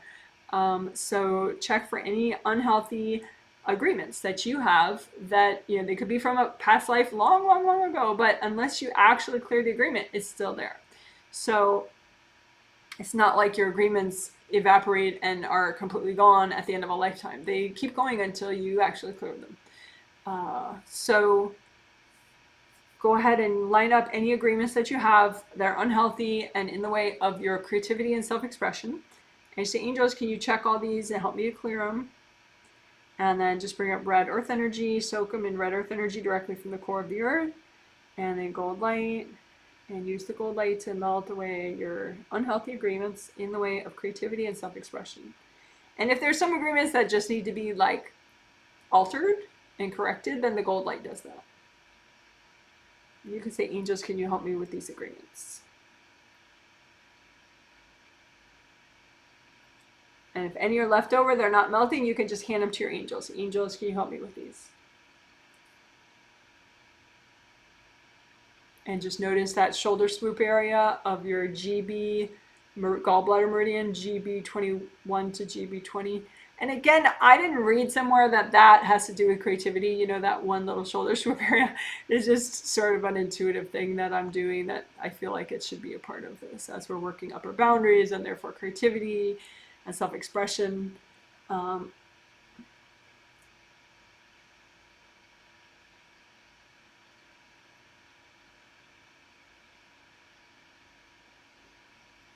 Another thing we could do, the shoulder swoop area, it's right by the throat chakra, which does have to do with expression, inner thoughts as well as expression to others. So you can imagine your fifth chakra, both of them, astral body fifth and physical fifth, round opening in the front and round opening in the back. So like a cylinder like this. And some kind of light medium blue is a nice color for the fifth chakra. So energy flows in the front, spins, and then goes out the back and goes in your fifth layer and comes around the front and comes back in. So imagine your fifth layer and your shoulder swoop area of your GB meridian. And just notice if there's any energy that's sort of, or energy that's not yours around your throat chakra and your shoulder swoop, GB meridian area. And just lift all that out. Give it to your angels. Angels, here you go. Lift all that out. Angels, here you go. Lift all that out. Angels, here you go.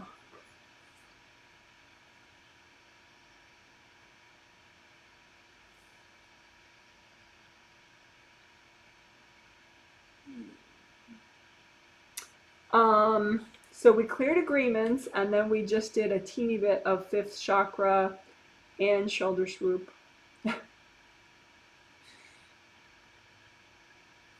Gallbladder, shoulder swoop, unblocking.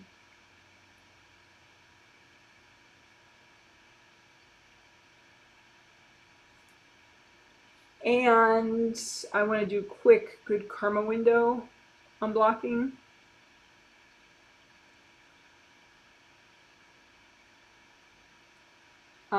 Because that's like in that whole vicinity as well. Your good karma windows are little windows 1, 2, 3, 4, 5, 6, 7 in the back of your astral body aura layers. So there's a little, it's like a triple frame window, 1, 2, 3, 4, 5, 6, 7, like concentric squares. And it's supposed to be there. It's not like a device that someone put there, but it's supposed to be whole, and it's like an extra strength boundary a little bit. But it can be crushed. It can be have, you know, hard objects like shoved through the windows, or invasive beings or invasive people.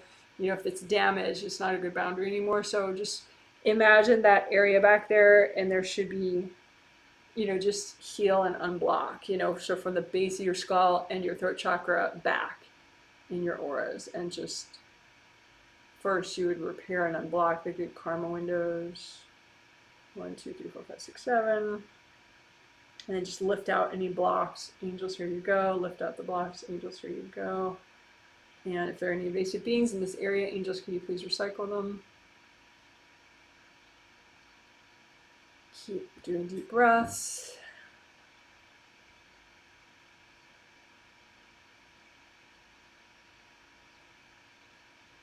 So any hardness back here, you know, it's pretty upper still, so it can impact your upper boundaries, the strength of and flow here, so therefore your safety. energy safety. So we're working this area behind the throat chakra, fifth chakra, and behind the base of the skull, just back there. If you have any energy that's just not used, it can look like sort of like a tangled up bunch of ropes. So just take those ropes and melt them away. Give them to your angels. Angels, here you go. Take the ropes, melt them away. Angels, here you go. Take the ropes, melt them away. Angels, here you go.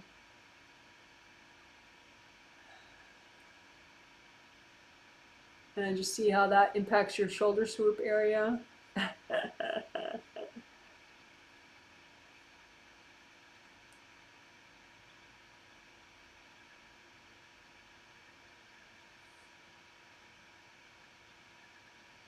You also have that, no, not that one. Not that one. Not that one. Not that one. Not that one. Not that one. We're getting close. Not that one. Not that one. There we go. The Sanjiao Meridian. So it's this blue line that we're watching. This in the diagram, it's blue. The Sanjiao Meridian, that's in your shoulder too. And see those 2 points right there at the top of the shoulder? I don't know the numbers for those, but at the moment, but so stagnant energy there too can really impact your tension levels in your head and shoulders.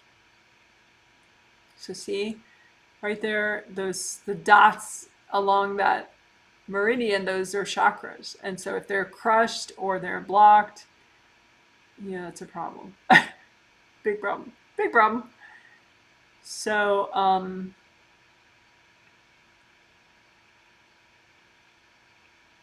ooh, I stopped it. I don't know how I did that.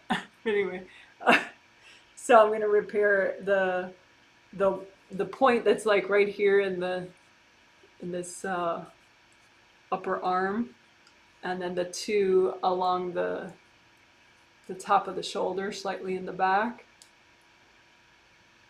So those are Sanjiao Meridian points.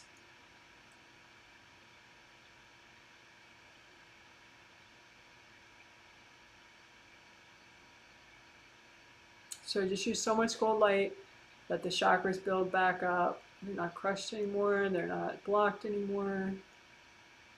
You might have to lift out energy blocks. Angels, here you go. Lift out the blocks. Angels, here you go.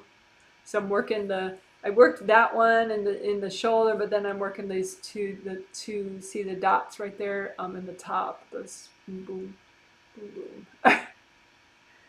So because you want that energy to flow, and if the chakra is all messed up, the minor chakra within the meridian, then it slows down the flow too much.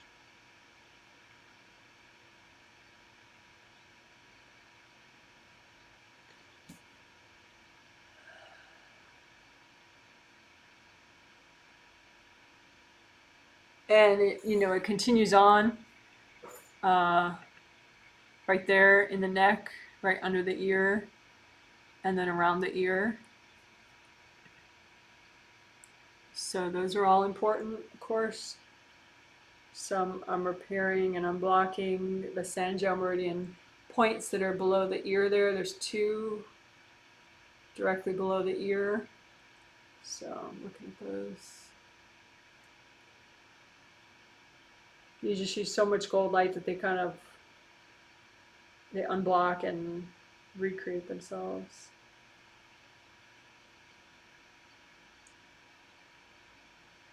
Because you want the flow to keep going. You don't want clogs in your meridians anywhere.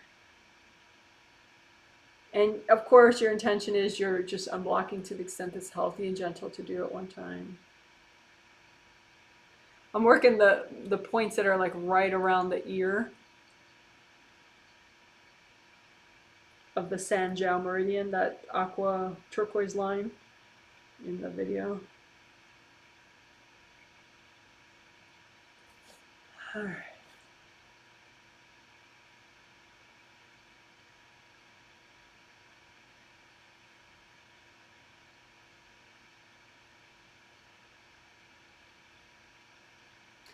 So I think that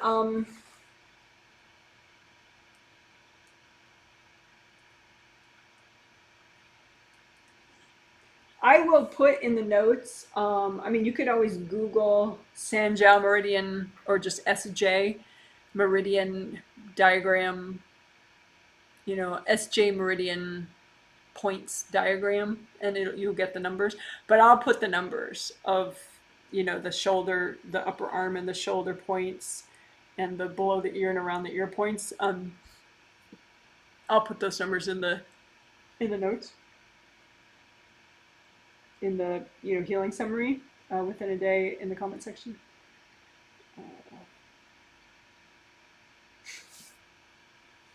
But it's just for your information. You don't need to know the points in order to unblock them. If you know where they are, you just use lots of gold light and keep using gold light until they unblock and repair. All right, so I'm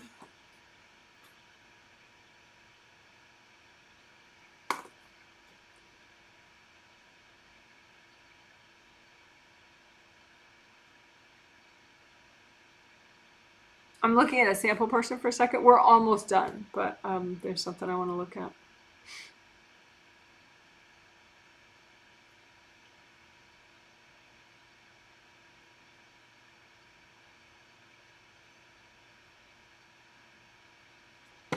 Okay. This is a communications related thing. But so it can affect self-expression, but also creativity, because that's the weird thing. Like when things block up, they can affect a whole bunch of other things. So it's an easy technique where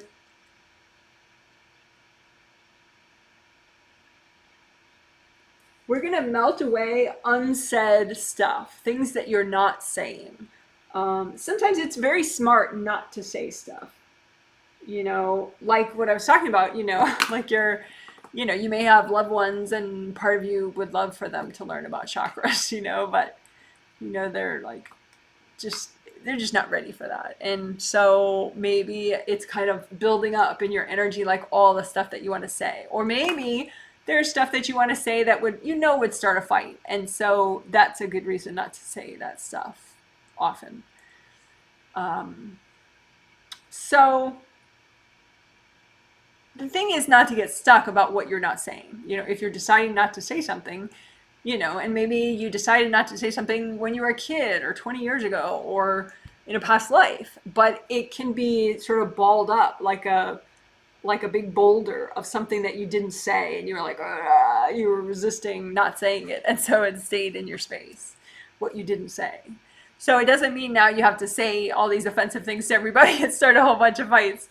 It just means you melt away the blocked energy related to what you didn't say. So you're not stuck on it anymore. You just melt it all away, and then you're fine with your decision of not saying what you've chosen not to say. You're not like sort of train wrecking on the emotion and the thought about it. So we're melting away unsaid stuff. So just imagine, you don't have to know what it is, but you can imagine it like big balls of energy, maybe big boulders of things that were unsaid, that you did not say to people, but maybe you really wanted to say, but you knew it wasn't a good idea, right? So you make big rocks everywhere representing all the stuff that you didn't say that you're still kind of stuck on, right?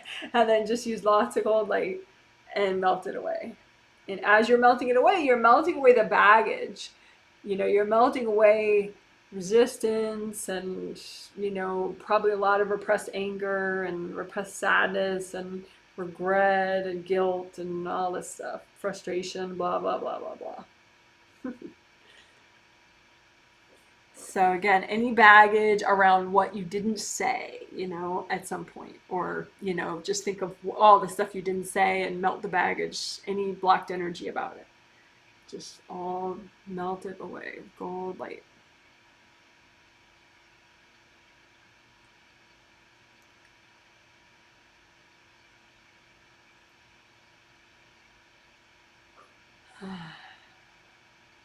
And if there's something that's not clearing about what you didn't say, just wrap it up in lots of gold and give it to your angels. Angels, can you help me with this?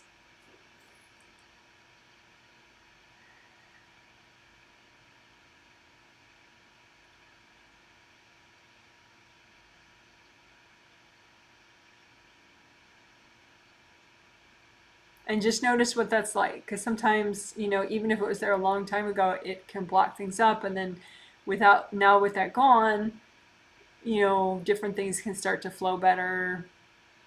You know, you can start to receive new inspiration and let go of things and just have more energy.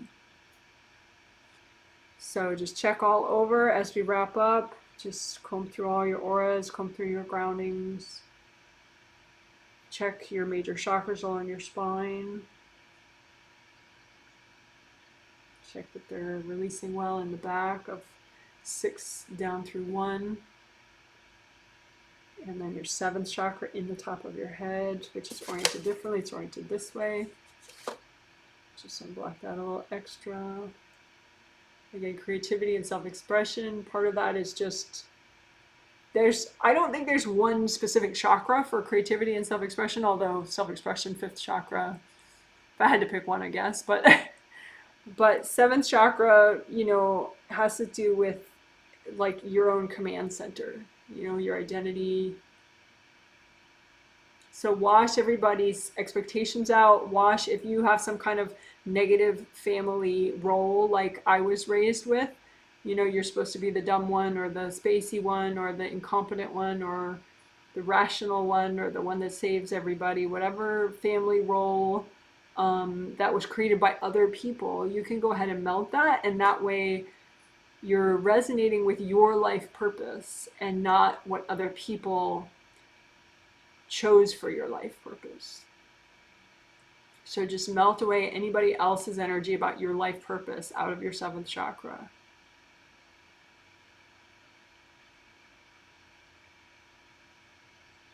You don't have to know what your life purpose is. You know, just if you get other people's energy out, then it's a process. It's not like a light bulb instant thing like, oh, now I know what I'm meant to do in my life. You know, but just get everybody else's jobs out of your 7th.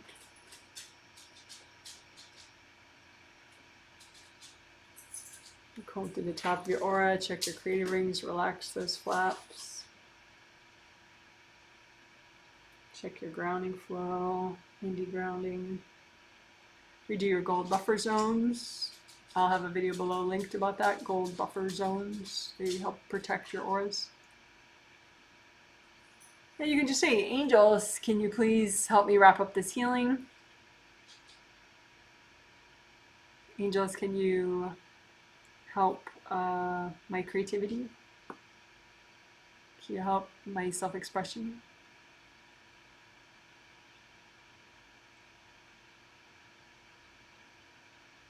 All right, good job. Woohoo! It's a healing. You're amazing. Go, go, go. All right, so we melted away unsaid stuff and the baggage that goes with it. Then we just did a wrap up kind of thing with, the 7th chakra. Washing out family roles.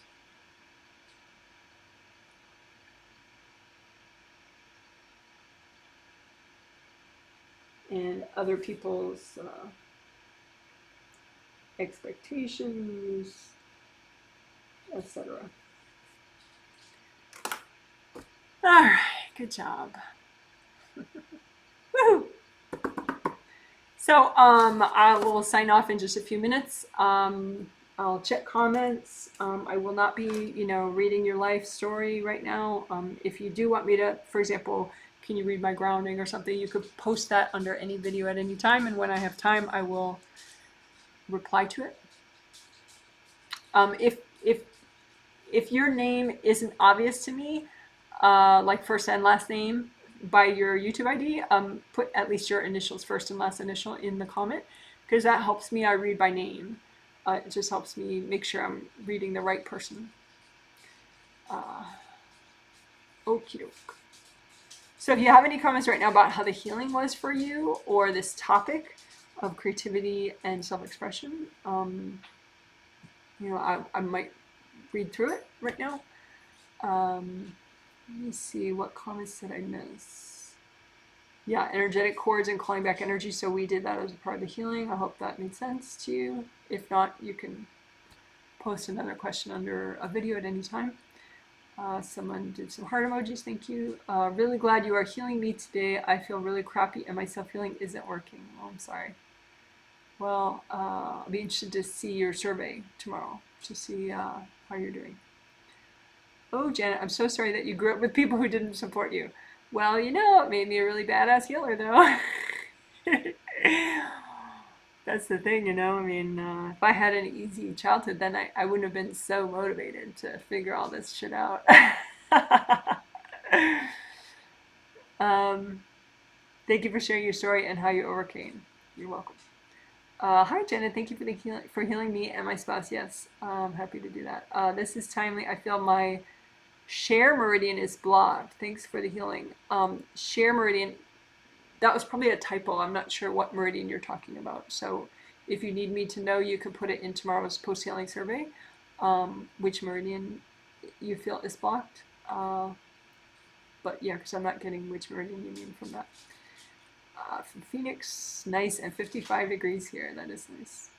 Thank you for the healing, Janet. I feel kind of terrible post-healing. I have a really bad headache and I am sleepy. Interesting. Yeah, you have some hard objects that didn't dislodge with the healing. Larger ones back here, back left. So you just lift those out so that your auras can finish up healing. Because it's putting pressure on the meridians and that helmet area. So just lift them out. Kind of sleepy. Tried working my GB, UB head meridians throughout the healing. The San Jiao work helped. Yeah. Interesting. Yeah, I mean, it just looks like, yeah, some hard objects, and your auras just need a little extra. Like some of the Wei Chi auras are a little too ripped up back here. Maybe work the those gold mesh spheres of your Wei Chi auras so they're not so ripped up. Hi, Janet. I felt very weak and fragile before the healing, probably from a backlash for my uncluttered home propaganda. It's a lot better now. I feel like myself and can relax. Thank you very much. Oh, that's nice.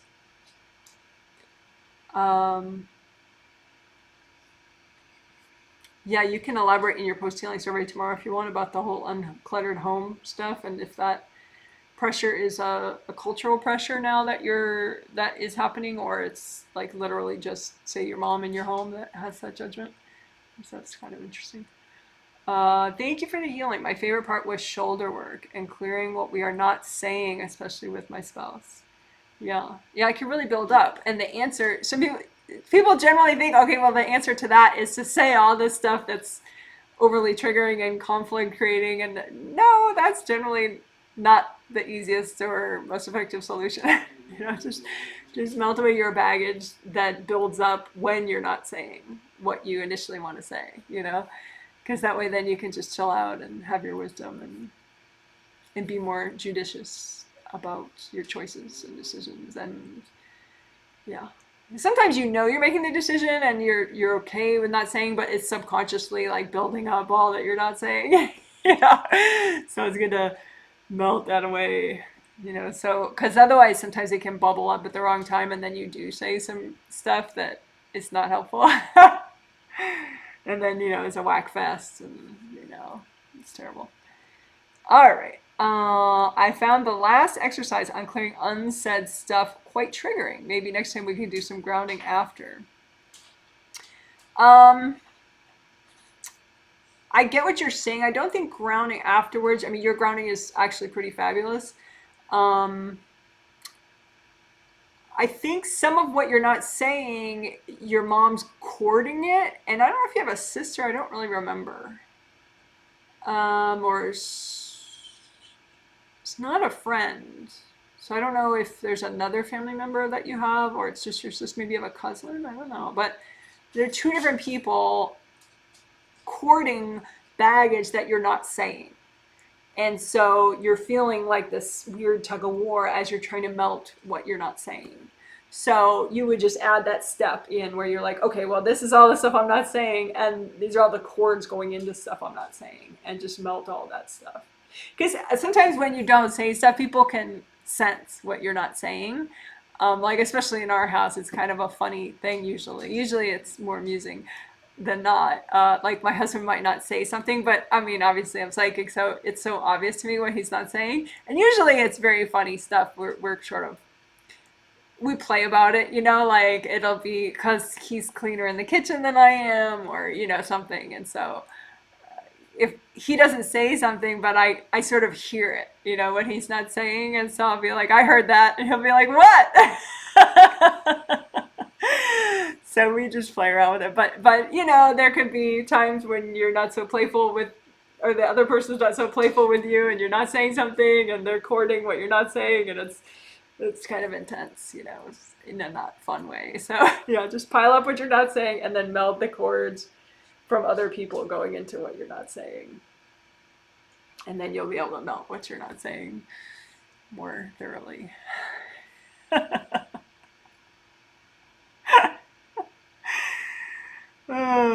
And you can post under the video if that still doesn't help, but I think that's the missing piece right there. But definitely you can put in your survey tomorrow about if that worked or not.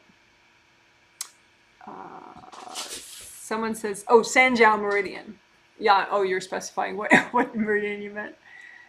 Oh, good. Well, I hope that helped, the work that we did on Sanjiao Meridian by the end. If it doesn't, if you still feel you have issues with your Sanjiao Meridian, you could put it in your survey tomorrow.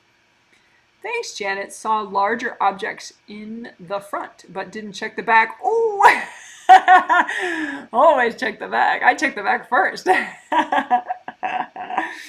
When in doubt, check the back. I mean, some people are very in your face when they punish you, but a lot of times people are like, walk up the side of your head in the back. Hello, I have a very good healing. I was peaceful and calm until 15 minutes ago. Then I got it, and I felt like something was shoved down my throat into the mid-stomach. Now I'm okay. Oh, well, that was very dramatic. Yeah, maybe repeat the same thing I just told the other person about pile up what you're not saying and melt away the chords from other people that are going into what you're not saying, and then you'll be able to more fully melt what you're not saying. Someone says, do not say what is on your mind to spouse, just clear the blocks, tip of the day. Yeah, I mean, it depends on what kind of relationship you have, and how evolved you are. I mean, you might not have, but typically with people, you're going to notice some stuff that wouldn't be compassionate to mention, or wouldn't be diplomatic to mention, wouldn't be constructive to mention, and might even be unkind to mention. If you're an observant person and you know the person well, so being able to use your wisdom and decide what's compassionate and supportive to say, and what's compassionate and supportive to not say, is a good skill, but sometimes there might be a little bit of like, oh, it'd be so nice to just say it, so you can, just melt the baggage about that. So it says, haha, about that. Yes, I have a sister. Oh, okay, yeah. So she was the second person I was looking at. That was courting the stuff that you're not saying. Oh. But you don't need to know who's courting. Just pile up what you're not saying and melt the chords from whoever, and then melt what you're not saying. You can reground, but like I said, your grounding's pretty fabulous right now, so that's not the problem. You could clear 2 big blocks. I mean, that's a different way around it to do the same thing. That might help a little bit. Okay, cool. You guys are amazing. And I hope you have a good day, evening, morning, whatever's next for you. I did get some gardening done. I finally planted my garlic bulbs, my little garlic cloves. So we will have some garlic to harvest next summer, which is exciting. You know, it's sort of the tail end of the best time to plant it, so that was a big relief to get that done. And what else gardening did I do? Not much, but there was this little area in the front yard that I had been wanting to do something with. I mean, there are a million areas like that. But I weeded that area and put some of the plants that I need to plant anyway there and put more wood chips around them. So it was just a little area, but it looks much nicer than it did before. But there's this whole big area that I started work in, so that's good. Because sometimes if something's a big area, it's so intimidating, you know. So I think I'm gonna have to like imagine smaller areas within that big area, and then just do a small area because that tends to be more motivating for me. All right. You guys are awesome. I will show one of my dogs. I think the other one is being babysat by my husband right now. Someone says thank you. You are welcome. So that's my puppy. He's such a cutie pie.